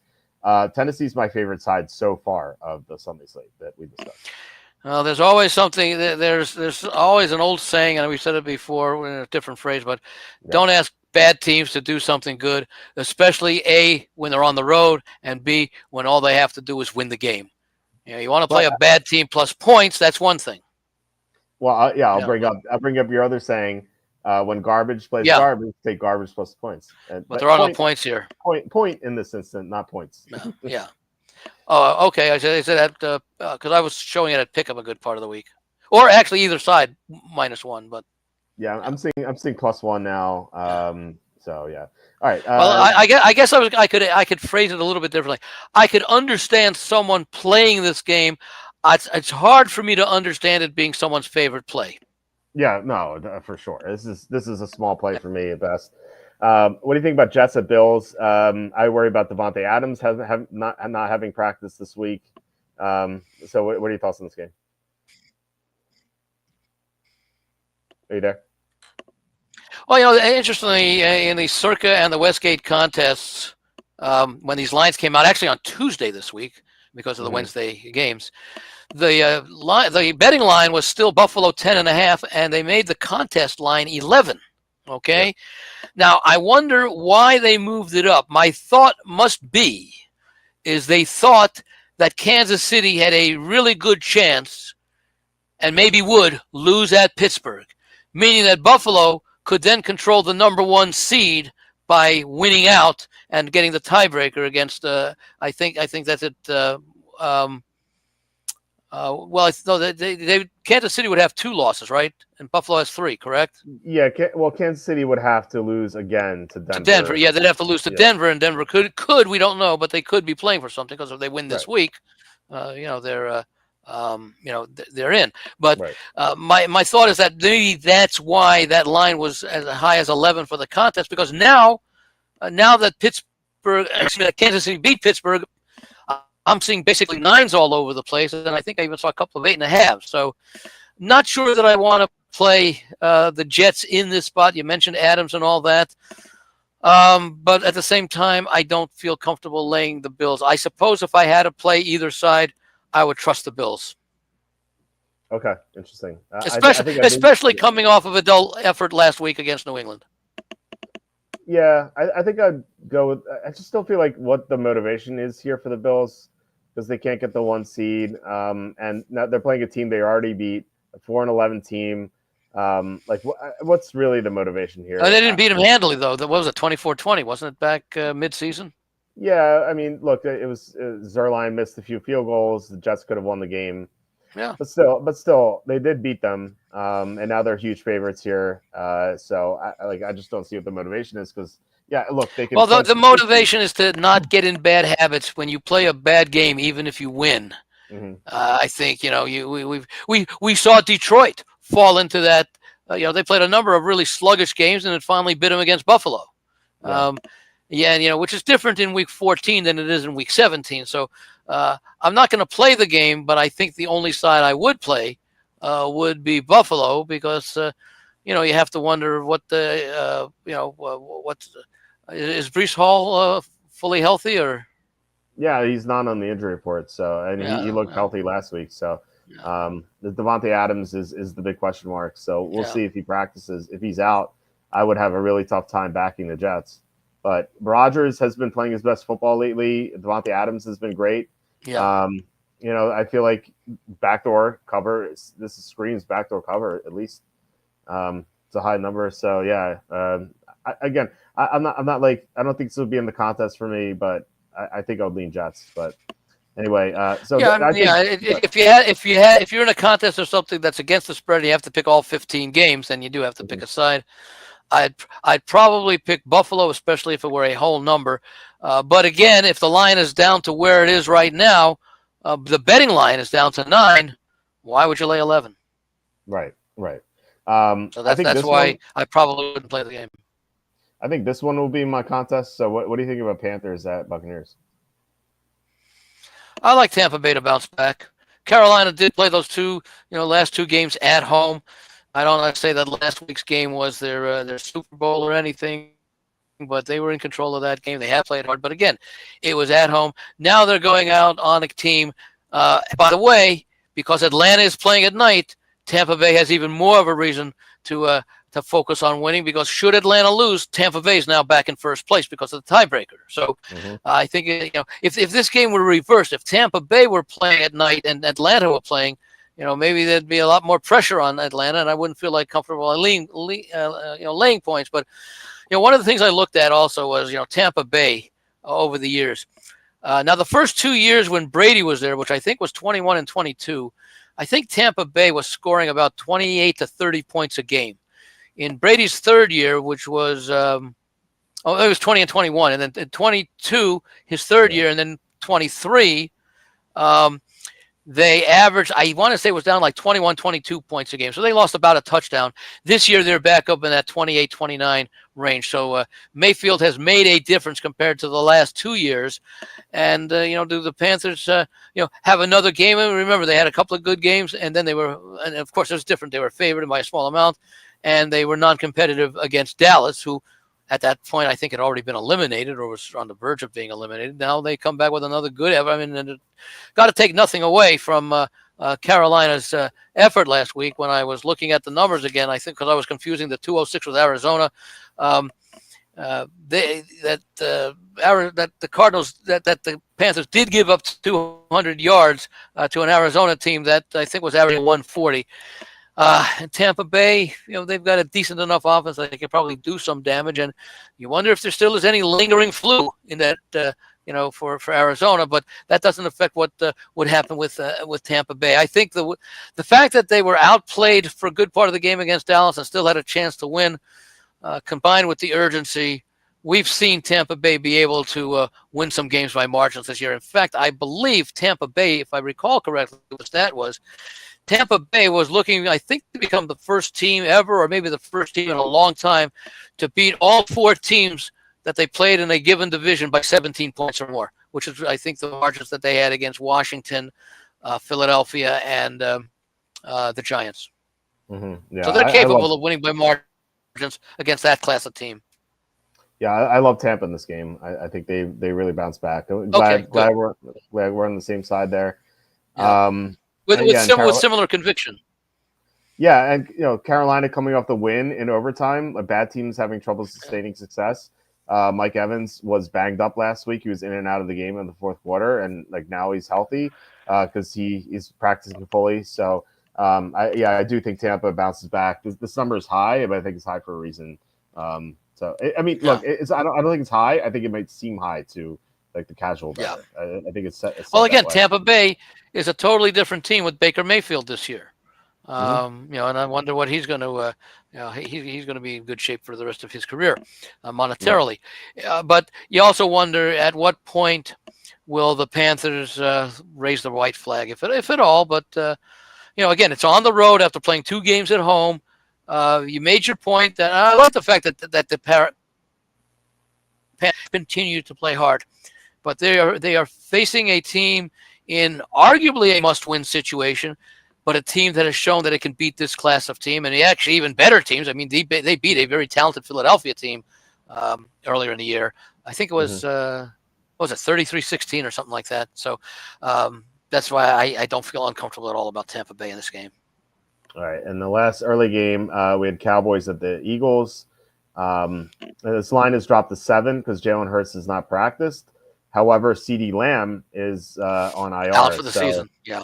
Yes, so I like the Eagles. It's a bummer that you can't really take them in the contest. I guess you can, but still, you're not getting a good number there. But I do like the Eagles. I think they're going to be mad that they lost. And then Dallas really come with the win. But again, bad team sustaining success. What do you think about this game? The Cowboys have sustained success. They could have won 4 or 5 in a row, I think now. But for that blunder on the punt. Yeah, they lost to Cincinnati. Yeah. That was the game that Dallas blundered. Didn't Dallas win 3 out of 4 going into last week? Yeah, So they beat the Redskins, then they beat the Giants, although only by 7, and then they lost to the Bengals, then they beat the Panthers, and then they beat the Buccaneers. Yeah, so they could have won. They could be on a 5 or 6 game winning streak. Yeah. Now they're getting points. Now, obviously, not having CeeDee Lamb. Now, which is the bigger loss, not having Hurts or not having CeeDee Lamb? Usually you would say quarterback is the bigger one, but I think the Eagles could win without Hurts because they'll be able to run the ball all over the Cowboys. Well, the line is, what's the line now? 7? 7, yeah. Yeah. The thing is that because you mentioned sustained success, but you could have said that about the Cowboys after the first 2 wins, the Giants and the Commanders. And they arguably should have won or at least covered against Cincinnati because you figure, maybe they hold them to a field goal instead of that long touchdown run. So here's a team that has had sustained success, and you're measuring sustained success now over a 6-game period. They'd like to have a do-over for the first half of the season. And then, of course, the other thought is that, they are getting points. And I don't know how much it means. I don't know if the players have talked about it. As bad as this season has been, they could finish a record. Yeah. I will say this is the best team they played. I'm not sure I would play this game.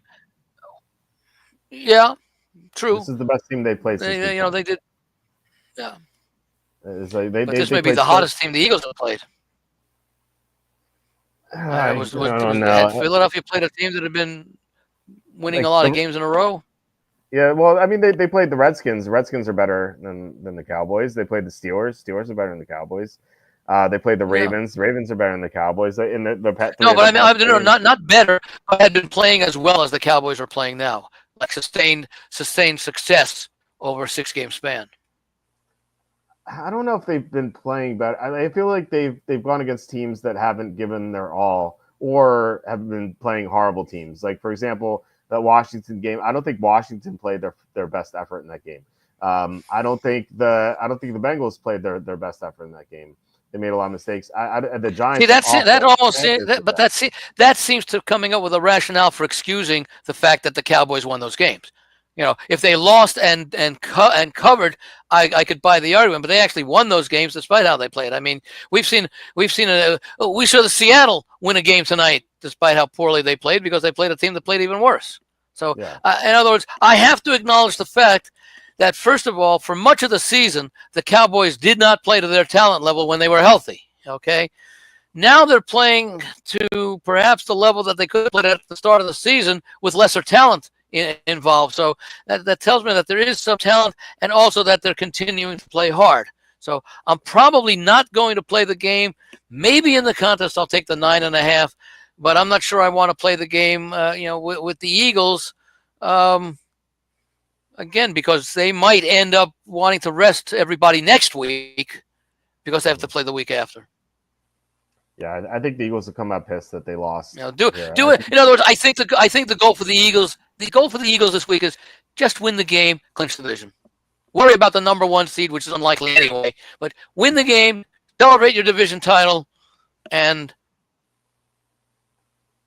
prepare probably because next week's game is meaningless. To get an additional rest before you have to play the following week hosting a wild card team. Well, something they are. Yeah, now, if Dallas does not come to play, the Eagles don't have to do all that much to cover this number. Well, something that they are trying to do as well is get Saquon Barkley's the all-time single-season rushing record. So I think they're going to try to do that as well. By the way, let me ask you because I haven't followed. Has the team said that, or has the Philadelphia media said that? I think Sirianni's talked about it, actually. Well, that figures because he's not that bright of a coach anymore. Because you got to be thinking about I remember a game. Gosh, it was like 30 years ago. I forget where it was a meaningless game for the Houston Oilers, and Warren Moon, I think, if I recall correctly, got injured, and that was that was the end of their playoff run. They were already, I think, in the playoffs. They had clinched the spot. You could lose it. Why risk a player getting injured at the expense of setting a record? Now, if there is a bonus clause in Barkley's contract that says you get $500,000 if you rush for over 2,000 or break the record or whatever, just pay the bonus. Don't make them earn it. Don't make them risk it. Yeah. The coaches always talk about the big picture. Well, the big picture is being played in early February. If it's a meaningless game and all you have to do is win, why risk it? Records are nice, but then again, I guess he's fully healthy, or at least fairly healthy compared to what he had a week ago in the previous game. What was it, against Pittsburgh? I think when he left for part. I think it was Pittsburgh where he left for a period of time and came back and wasn't as effective. So, I'd love to see him set the record. I really would, because I think he's a great back. He's a good person, and it's a record that's so difficult to achieve. But at the same time, I could understand if the Eagles just go in there, just go to that game and say, let's wrap up the division, let's rest everybody next week, because the real important game comes in 2 weeks. Yeah. I agree. I'm saying, by the way, a lot of it does depend on Dallas's mental approach. I'm thinking that they may be, why would we think that they wouldn't be enthusiastic about playing this game if they were enthusiastic of playing the last 4 games that meant nothing? So that's what I don't know. But if they are not all that enthusiastic, say, hey, we've proven a point or something, and they relax, the Eagles could probably cover this game in the second quarter. Yeah, no, I agree with what you said about Barkley and this not meaning much, but maybe, I don't know, maybe he's become friends with Joel Embiid, and he's taking MVP much more seriously than the Super Bowl. I doubt it. Well, that's what Embiid is. I think that was tongue in cheek on your part. Yes. Well, not about Embiid, but about Barkley, because Embiid seems to care about MVP more than a championship in the NBA. That's what I'm saying. That's tongue in cheek. Yeah. Yes. The late games, Dolphins, Browns. Will this game mean anything to the Dolphins? We'll see. If the Broncos and Chargers both win, this game means nothing. So what do you think about this one? It's hard to. I really don't know. My first thought was, maybe put the Dolphins in a teaser, just have them win the game. But do the Dolphins even care about winning the game if they're eliminated? Right. We won't know that, until and at the same time, does Cleveland really care? It's been a miserable season. They got one more game after this. Will they show up? I think one of the games I was thinking about, and maybe it was the Eagles game. Yeah, I was thinking maybe I look under the total in that game, because maybe we don't see as many points scored from either team in that game because of the players missing. In the Browns-Dolphins game, maybe we do see points scored because maybe the defense would just give up. Yeah, I feel like if the Dolphins need to win this game, I feel like they will. The Browns are horrible. I missed that. If the Dolphins feel like they need to win this game, then they will. I think the Browns are tanking. We know that because of the quarterback change. They basically plagiarized what the Giants did. This is full fade of Cleveland for me, just like last week. If this game means anything to the Dolphins, again, which we won't know until Saturday night, but I suspect one of the Chargers or Broncos to lose. So unfortunately, I was catching only about every other word, but okay. I was going to say that you're not that thrilled with the Dolphins this week. Oh no, I do like them a lot. If you do? Okay. Yeah, if one of the Chargers and Broncos. If one of the Chargers yeah. All right. And I would think the Broncos are more likely to lose than the Chargers. New England's been okay, but you know what? New England played their Super Bowl last week against the Bills. They almost won. Hey, they got a chance to beat them next week at home. Maybe this game isn't going to draw their focus. You know what's funny is that the Patriots played their A+ game last week until those turnovers. The Bills played their D- game, and the Bills were up by 10 with 3 minutes to go. Yeah. So it shows you how much of a disparity there is between these teams. Yeah. And I do feel the same way about the Chargers. Packers, Vikings. I like the Packers. What do you think about this game? Does it mean anything for the Vikings? Yeah, because I guess we don't know, because we don't know what Detroit will do on Monday night. Yeah, because if the Vikings lose, the Lions clinch on Monday night with a win. So the Vikings need to win this game. Yeah, Packers I don't think can do anything, can they? They're locked in. They can move up to the 5 seed and play the NFC South winner. Also, this is a revenge for them for that loss earlier in the season. So I do think this means something. It could, because then again, the Packers might be another team that rests everybody next week because they're going to play the week after. So, you don't want to take 2 games. But, Vikings have been a really surprise team this year. I don't like teasing both sides of a game, but I can see this being a close game, but I can't tease across 0, so I can't do whoever is a 1-point favorite. But this also might be a decent defensive game. You might look under the total. Okay. I'm not sure I can play. I'm not sure I can play a side in this game because maybe the Packers come in a little bit overconfident after the shutout the other night. They are going to be on a little bit shorter rest. It's hard to say. It's hard to say, but maybe you consider the Packers to be the more talented team of the two? Yeah, I had the Packers in Group A. I had the Vikings in Group B, despite the record disparity. I think the Packers are better than the Vikings. Look, if Matthias in the comment chat, is still listening, he's going to be mad because I've said this before and he got angry. The Vikings, since they lost Christian Darrisaw, they've played only one team that is higher than Group C. That was the Seahawks. And they haven't been putting points on the board, really. Right, and that was the Seahawks last week. They won, but they got outgained in yards and yards per play. So they could have easily lost that game. So this Viking team, despite the record, hasn't been that impressive. Whereas the Packers, they have been more impressive than the Vikings have been. So I like the only thing I will point out, and again, it's a bad measure, but it is a measure.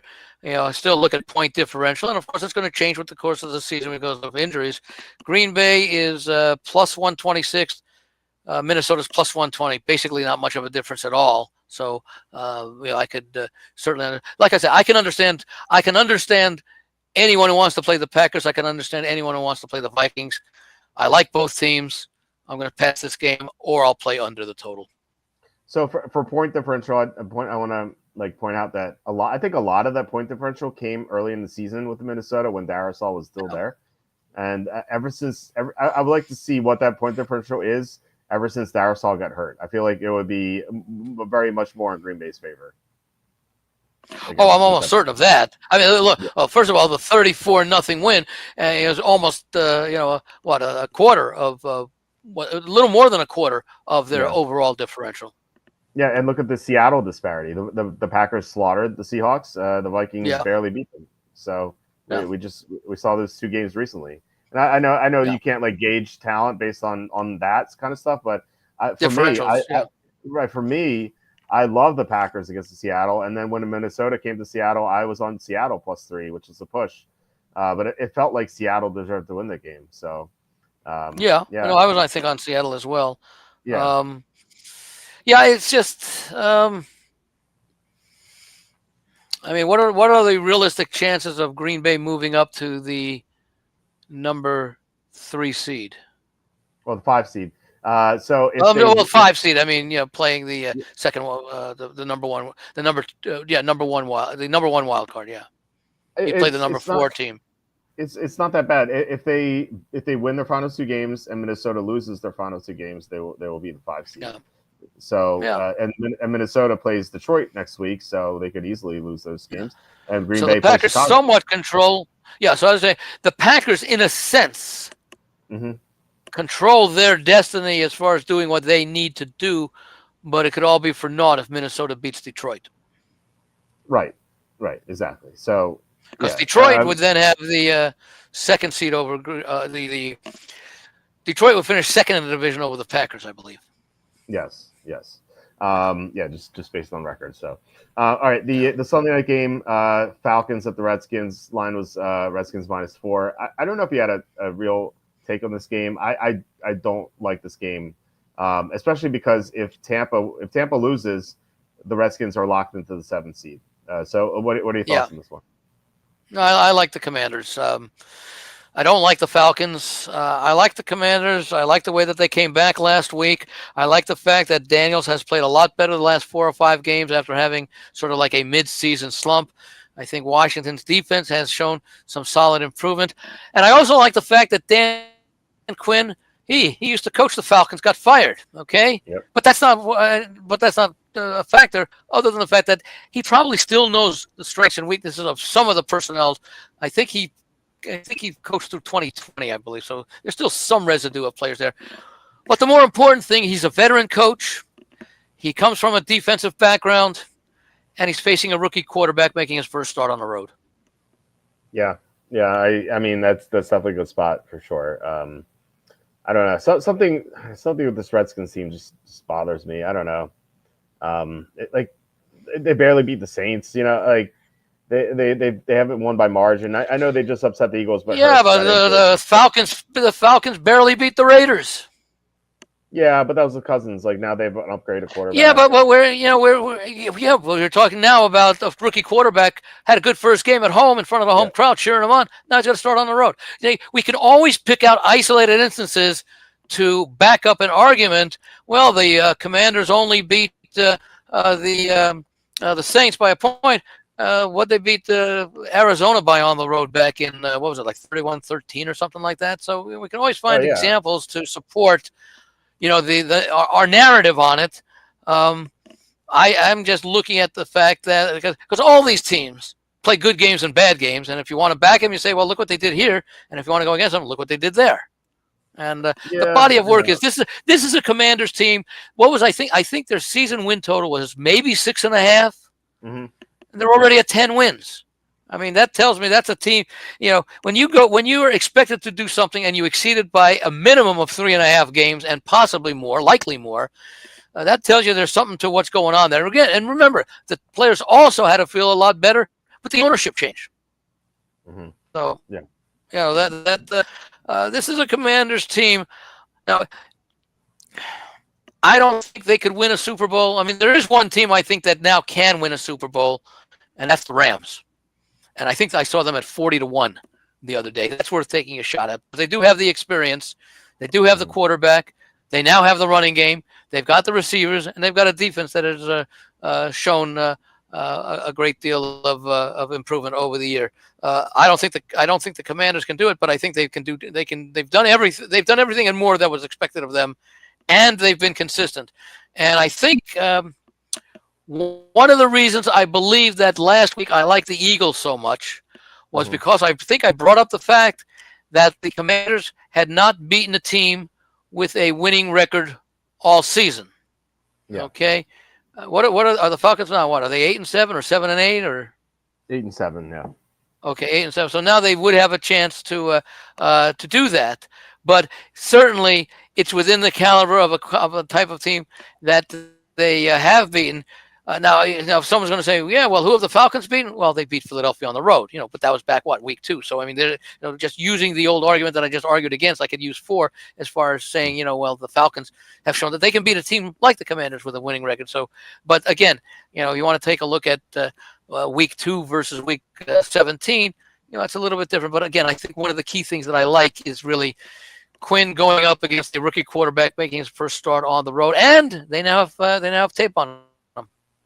Yeah, under actual game conditions. Yeah, my point was, I mean, as you pointed out, the Redskins had some great wins earlier in the year, but ever since that Hail Mary game, they've only had one win by more than 5 points. Which that maybe they snap out of it. Jaden Daniels is healthier now, so that could end. And you're right. Well, he's playing a lot better now too.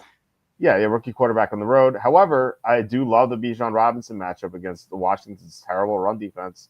So Penix may not have to do all that much. I don't know. Now, what was the thing you pointed out about when the Washington won their last game? They've only won one game by more than 5 points or something. Since the Hail Mary game against the Bears, they've only won one game by more than 5 points. No, that doesn't sound right. Yeah, they only won one game more than 5 points. They beat the Bears. Yeah.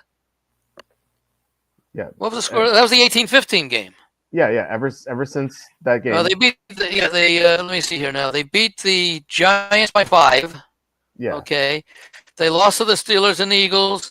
They lost to the Cowboys. They beat the Titans by 23. Yeah, that was the one They beat game. the Saints by 1. and then they won by 3, stepping up in class against the Eagles. So they won a with couple of Jalen games, but with Jalen Hurts what's that? injured, yeah. With Jalen Hurts injured, I think that's definitely a caveat that should be mentioned. Yeah, again, like No, they've I'm talking only about had one. no. Yeah, they've only had one win by more than 5 points since the Hail Mary game. So, No, I said they could do I thought I mentioned 2. No, just the Titans game. They beat the Cowboy, not the Cowboys. They beat the Titans, and I thought there was one other one there. No, okay, yeah, that was it. I was reading a score wrong there. Yeah. Oh, let's see. They've only played. They were stepping up in class in a number of those games. I think they played the Eagles twice, and one or two other teams that I think was in there. I don't recall. Well, but if you want to like go down, like the Giants, I think Group D. Eagles twice, sure, but the Cowboys are. Where do you have the Falcons? Where do you have the Commanders? I've the Redskins are Group B as in boy, and I've the Falcons. I had them at Group D as in dog with Cousins, but now with a healthy quarterback, I have them as Group C.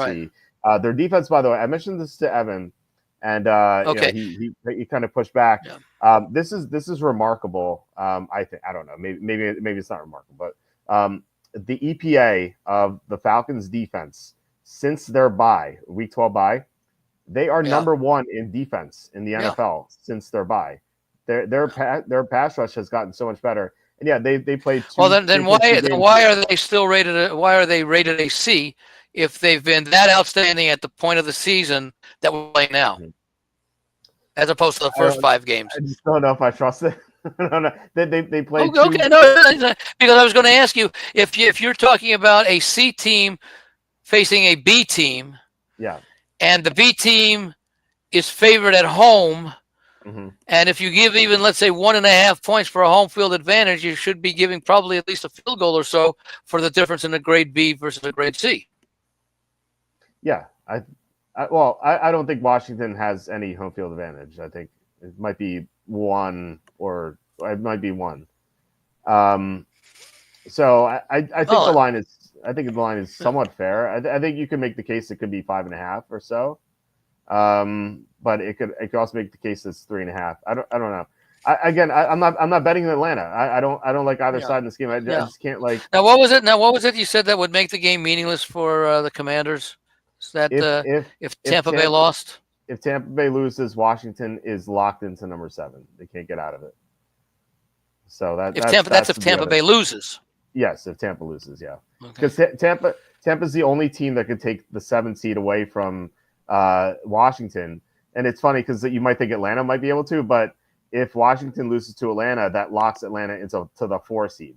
So like Atlanta can't get to the 7th seed because they'll be the 4 seed, which is kind of. So who could knock the Commanders out? Tampa of the playoffs. That's it. Only Tampa. That would knock them out of the playoffs. Yes. But they'd have to win 2 games, right? Yeah. But they'd have to win both games, right? Yeah. If Atlanta loses out and Tampa wins out and Atlanta wins out, which means Atlanta beats Washington here, then Tampa would take the 7th seed and Washington would be out. No, I guess what I'm saying is, what is the situation for Washington Sunday night if Tampa Bay wins or loses earlier in the day?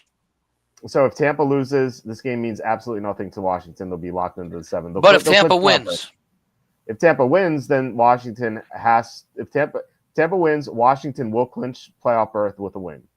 Unfortunately, I don't know why it's continuing to break up on my end. So I'm catching part of it, but it sounds like you said if Tampa Bay loses, Washington gets the playoffs with a win.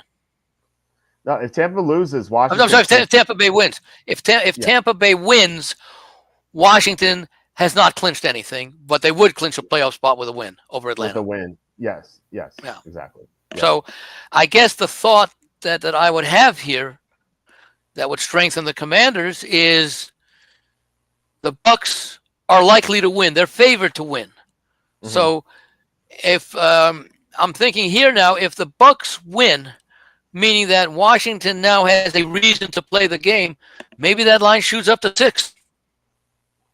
Bagley, by the way, pointing out, Washington can technically catch Green Bay for the 6th seed. So That's I what I thought. suppose. Yeah, I thought because I thought I had seen that somewhere. I just don't think Yeah. they won't. I don't think they'd fight 7 seed versus 6 seed. I like. Well, maybe they would avoid the Eagles. I guess I don't know. Yeah, maybe they fight harder. So yeah, Who would they play?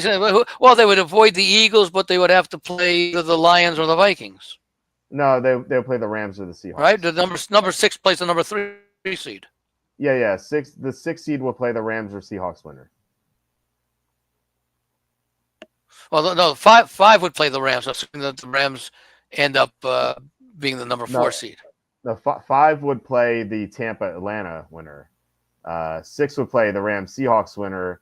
7 would play the Eagles unless the Eagles got the 1 seed, and then in that case, No, the 5 would play whoever's number 5. The 5 seed would play the Rams or the Seahawks. No. The 5 would play the worst division winner, which would be Tampa Atlanta. Yeah, that would be the 4 seed. So wouldn't that be the Rams or the Seahawks? Yeah. No, Seahawks and Rams. So whoever the 5 seed is would play. What's that? No, Seahawks Rams are the 3 seed because the 4 seed is Atlanta Tampa. Okay, yeah, I forgot about that lousy division. Yeah. It's easy to forget about that one. No, because the Rams or the Seahawks are going to be what, a 10-win team, 11-win team maybe. Yeah, and Tampa. Maybe you're right. Yeah, I had them mixed up because I forgot that somebody is going to win the South. Yeah, unfortunately, someone will win the South. They don't deserve to, but yeah. Look, I guess Green Bay would. Oh, sorry, I guess Washington would try a little bit. I think in this conversation, I am warming up to Washington because they are the better team and they have motivation, assuming Tampa wins.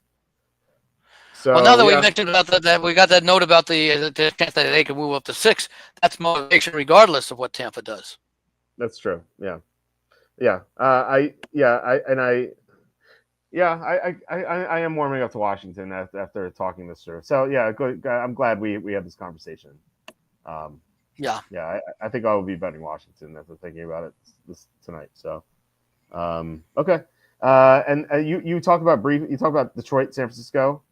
For people who didn't hear, what's your thoughts on the Lions 49ers? The Lions are -3.5.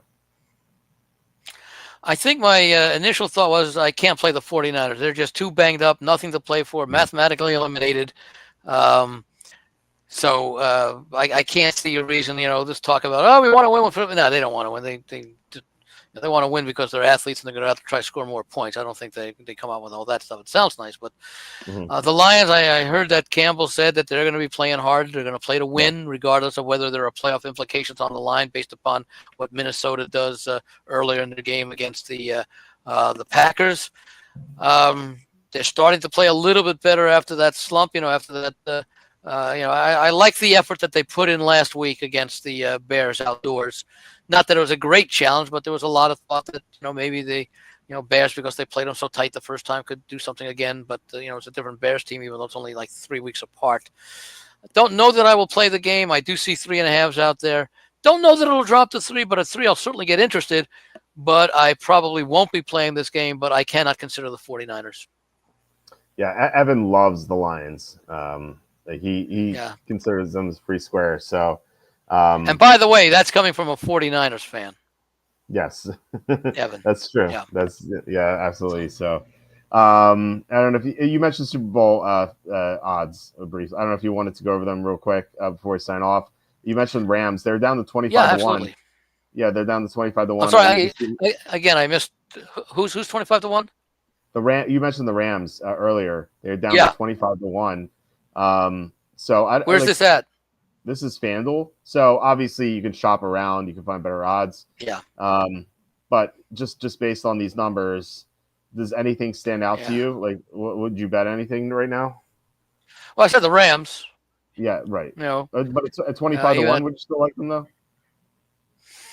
Not as much, but I would still like them. You look at the strength, Philly has some vulnerabilities. We don't know if Hurts will be perfectly healthy. The Lions, they have some vulnerability, but I mean, that's why you're getting 25 to 1 on, on these teams. But I like the Rams' experience. I like their coaching. I like the fact that now they're finally a healthy team, and they've improved dramatically the one area of critical weakness with the offense. So I think that because if you can run the ball in the playoffs, it's a good thing. As far as any of the other contenders, Green Bay could be a sneaky team. I do like the Packers. What are they at? 16-1 or something? 12-1 here. Okay. Yeah. I was looking at them as well. They stood out to me. Yeah, I'm trying to see. Let's see. In the AFC, well, Buffalo's probably still what 6-. Are they favored over KC now, or are they still behind them? The Chiefs are plus 390. The Bills are plus 500. So the Chiefs are the favorites. Yeah, plus 500 isn't terrible because they'll host every game except if they play Kansas City in the playoffs. Mm-hmm. And Kansas City's lost at home in the playoffs before. Yeah, they can do it again. Eagles at 7. One though. That's yeah. Yeah, I'm trying to think in the AFC who I would like of the teams up there. No Houston, of course. I can't see them coming close. Let me get my schedule out here, my standings here. Buffalo. I don't like Pittsburgh. What's Baltimore? They're 7-1, as well as the Eagles. I might feel better taking Baltimore than I would the Eagles at the same 7-1 price. Really? Okay. Yeah. I like the Eagles better. Much better 7-1. Well, to me, it's a total. I just think that there are some teams that could knock off the Eagles as opposed to the number of teams that could knock off Baltimore. Okay. Yeah, fair enough. I mean, I just think the NFC appears to be a bit deeper. Yeah. And there is the unknown factor with the concussions with Jalen Hurts. So you don't know how long it's going to last. For example, like that's the risk for him. Yeah, see, I can't. I'd like to make a case for like the Chargers, but I can't, regardless of what the odds are. Same thing with the Broncos. Yeah, you know what? The Chargers with J.K. Dobbins coming back, that makes me feel better about them. And their overall defense, even though Tampa Bay sort of destroyed that myth, but not there was a myth, but I mean brought them back down to earth. So I just can't see anyone other than Kansas City, Baltimore, or Buffalo winning the AFC. But I could see again, the Rams are a long shot, but I could see Minnesota, Green Bay, Detroit, or Philadelphia right off the top. Yeah, I think Minnesota might be the shakiest of the four, but of all the longer shots, I like the Chargers at 40-1. We're talking 40-1 or higher, and that won't include the Rams now because they're 25-1. Chargers. Where are those odds, by the way? The FanDuel. So are they okay? Those are generally bad odds. So yeah, you could shop. Yeah, I always say this: shop around. On our website, we have a link. It actually takes you to this page where you get like deals on stuff. So I highly recommend shopping around. Oh, bonuses.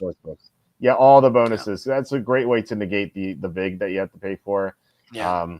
So yeah, we Caesars, Bet365, Fanatics, DraftKings, FanDuel. I definitely have a lot of accounts in different sports books because really you can get some great deals. FanDuel is the best, I would say, for prop betting and parlay and same game parlays. But yeah, generally for Super Bowl odds, they're not that great. So you get different stuff at different sports books. So all right, Andy, you think like you say, shop around. Yeah, absolutely. Yeah. Andy, I guess that's about it. Do you want to touch on your website, the logical approach? I still haven't done some updating there that I've been neglecting because I've been so tied up with other things, including the spread I got to put up there hopefully tonight or tomorrow morning. This has been a very weird week with Christmas falling on a Wednesday, and like Tuesday felt like Friday or Saturday. I know. I hated the Wednesday games. So did my wife, by the way. Yeah, I like it. And by the way, I'm glad they had two stinkers on Netflix. I really am. Roger Goodell, if you're listening here, I know that he's not one of your favorites, or you're not one of his favorites, or something like that. With the Goodell hates me, and all but that. maybe Goodell What has I the would say, feelings hey, for sure. Roger, it's the Christmas season. How about making the games free on TV on Christmas Day when everybody is home from work and can watch a daytime doubleheader, Roger?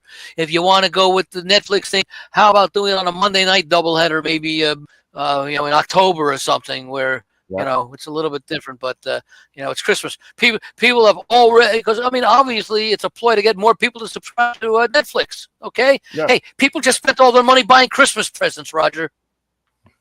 Yeah, and they spent money on Amazon Prime so they could watch the Thursday games. They spent their money on Peacock. Or tonight's game. Yeah, tonight's game, right? Yeah, Peacock to watch the playoff games and the Brazilian game from week 1. Yeah. See, I don't have that issue here in Vegas because they show everything at the sports books. Oh, fair enough. And I imagine a lot of I don't know what a lot of the sports books do, because if you're subscribing to Prime, you get the NFL games that are on Prime without having to buy the NFL package. The NFL package, I believe, is just for the Fox, CBS, NBC games. Yeah, because everything else is on streaming. At this rate, we're going to get games on Crunchyroll in 2 years from now, which is the anime. What'd you say, Super Bowl? No. You're like the third person that said that to me today. Only they said it'd be longer than 2 years. I think 2 years is probably. Well, you know what? It's probably when the next TV contract expires. Well, no, I didn't say Super Bowl. I said the games will be on Crunchyroll, which is a streaming for anime. It's gonna be on there. Okay. I feel like they're gonna have. I enjoyed watching the NBA anime thing yesterday with the Spurs and the Knicks, and then they had the Disney characters recreating almost instantaneously the plays that were happening in the actual athletic game. Oh, I didn't even know about that. I didn't even know about that. I just happened on it. I think they did that thing with the Cincinnati Bengals Dallas Cowboys game on ESPN2, where they had, I think it was Simpson characters playing the role of the two teams. Yeah, except that Lisa Simpson was Chase Brown on one play, and on the next play she was Jamar Chase. So I was like, you have to. I think that's probably because they didn't have enough Simpson characters to go around. Yeah, well, next time they try to have Disney has more. Yeah. They do a lot more. Well, either that or the Simpson guys have to write some more characters into the script. Yeah, I guess. No, I feel like the Simpsons have a lot of characters. And it's not like you should already have separate players for Jamar. Well, of course, the other thing is in basketball you only have 5 players on the court, so it's a lot for each team, so it's a lot easier than when you're going with 11. And I think I heard some references to some of the offensive or defensive linemen as far as getting some of the character names. So that's part of the issue as well. Yeah, I don't know. I think it's a nice gimmick, but I don't know. It's like you see it once, I feel like that's enough for me. So if you've seen it once, just record it and you can watch it as often as you like, but don't destroy the games. That's true. Exactly right. And I totally agree with you on Netflix. And by the way, something that was on tonight that was on ESPN for those folks who follow boxing, if you haven't seen it before, they had the 3 Ali Frazier fights, including Ali Frazier won, which was one of the best fights of all time. Oh, it's awesome. I didn't know that. I was watching 6-3 Seahawks. No, this was before that. I was watching one of those. I was watching, I think, the 44-41 Kansas State Rutgers football game that went 6 overtimes. I think it was 6 over. No, I think that one. I think it was the Pittsburgh Toledo game that went to 6 overtimes. Okay, yeah. Evan was telling me that Kansas State game went. Evan was telling me that he couldn't even enter in the Seahawks Bears score of 6-3 because Excel kept giving him June 3rd instead of 6-3. Oh, I have that sometimes. I think the key is put them in quotation marks, hit enter, and then go in there and edit and remove the quotation marks, and you'll get the characters that you want. I run into that all the time. Yeah, yeah, me too. It's when you work in Excel, you run into that a lot. So, you know what you can't do either is to put in record. When you get 5 and 10 or 4 and 10, anything in 10, it reads as like June 10 or something. What it does is it reads it like a date. Yeah, if I want to put in a team's record for last year in basketball, for example, was 9-18. It shows up as September 18th. Yeah. Unless you go in. No, you know what my trick is? My trick is to go in there and actually, instead of 9-18, I go 90/180, and then I go in and enter, and I enter it, and then I go in there, I enter out the trailing zeros. That makes sense. Off to the 90 and the 180. I keep the 18 in there. So, yeah. That's a little trick from decades of working with spreadsheets. Yeah, you have to learn those tricks for sure. All right, Andy, it's great to do this with you as always. I'm glad I was able to make it for what I thought was going to be the second half of the show, but I think maybe turning into the final 2/3 of the show. Yeah, it was. I think that's how it worked out. So, so good luck this week in the penultimate week. I can't believe it's week 17 already. It just feels like a why. It feels like yesterday that we just met up. That we were signing up. Yeah. Where'd the time go? No, it should be a fun last 2 weeks, and then we have the playoffs. So I'm looking forward to next week's show. And please like, subscribe, comment below, share this video, visit the link in the description for the merch store. By the way, go ahead. Yeah, go ahead. I was going to say the good thing about week 17, I criticize all these sports with good reason because they deserve it. But one of the good things the NFL does is the final weekend of games, everything's a divisional game. Okay. Yep. I also like the fact that all the games start at the same time. Yeah. All of them start at the same time. Don't at least I think the games that have implications start at the same time. Yeah. They put all the meaningless games at 1, and then they put all the meaningful games at 4:25. Well, right now, actually, they are showing for week 18 that all the games start at 10 a.m. Pacific. Yeah, that's not possible because there are 4 week 18. There are 4 West Coast games that they're not going to start at 1 o'clock. Yeah, they're still showing those at 10 a.m. Unless they're going to flex some of them out, but usually what they do, I'm looking at the Score Sports app. Usually what they do, if they're not sure, TBD is what they put for the time, and they're filling it in all at. And unfortunately, the Don Best screen does not have week 18 listed. They usually list because I was looking forward to possibly playing some advanced lines for week 18, but I haven't seen any. Yeah, they haven't posted them, which is very annoying because I like to put them in the spreadsheet. And be able to compare and contrast, but it makes sense. I think it's for week 18. I think it's understandable. Not all games, but at least games that there are a few games that for week 18 they know will have no meaning at all, and others will have some meaning. I like, for example, they could put an advanced line down on the Detroit-Minnesota game. Mm-hmm. Well, okay, they could. If Detroit could clinch this week, so I don't know, maybe. Yeah, you're right. Yeah, they won't know till this game is over. There was another game I was looking at.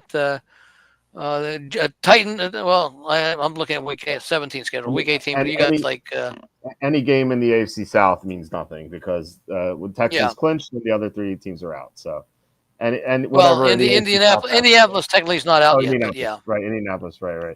So it would be the non-Indianapolis game in the AFC South means nothing. So, which would be probably Jacksonville and Houston. Yeah. Jacksonville and Indianapolis play each other in Week 18. So, okay, that's Week 18. The Week 18 games would be Miami and the Jets. Right, Miami would be playing for something. Yeah. Giants and Eagles. Technically, the Eagles are playing to still clinch the division, so that would be it. And the number 1 seed could be on the line. Yeah. Maybe Miami and the Jets are the only ones right now. Because, it doesn't matter what happens week 17 because then there's no advanced line. Chargers. Right. That may be a meaningless game if the Chargers clinch the week. Although I think they might still have a chance to change their seating position, but the Raiders are out. And I guess if Tampa Bay loses at the Atlanta, I don't know if Atlanta probably could move up its position. If Tampa Bay loses, I think Atlanta clinches, don't they? Tampa Bay, yes. Yeah, because Atlanta would be 9-7, and Tampa would be 8-8. Atlanta would clinch if Tampa loses and Atlanta wins this week. Otherwise, it would just say that again. If what? Atlanta clinches. No, I missed part of that. Atlanta clinches if they win this week and Tampa loses. Otherwise, it'll come down to week 18. But Atlanta has to win. So again, so those would be meaningless games in week 18. But like Houston does play Tennessee. Okay. That's a meaningless game. That line could be put up in advance. 3 games they could put up in advance. 2 or 3, I think. Yeah. But I'm not really seeing any right now outside of that. I guess 49ers Cardinals. No, the only one is the Miami. Who 49ers play? Arizona. 49ers Arizona is meaningless, and that doesn't mean anything. Yeah. Mm-hmm. Yeah. Every other game there might be some meaning, but Miami and the Jets is the other one. Yeah. Well, Miami could still. No. Miami's not eliminated yet. That's right. Right. So they will be after the weekend, all certainly. But right. But the advanced lines go up before. That's the whole reason for the advanced lines for our purposes is we want to see before week 3's games are played, they put up lines for week 4 so we can judge based upon the week 3 results, and they repost the lines for week 4.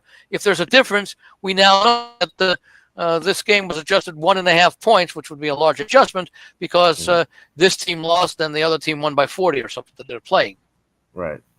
We don't have that now because we don't know. There's no way of knowing which games will mean something in week 18 that do mean something now.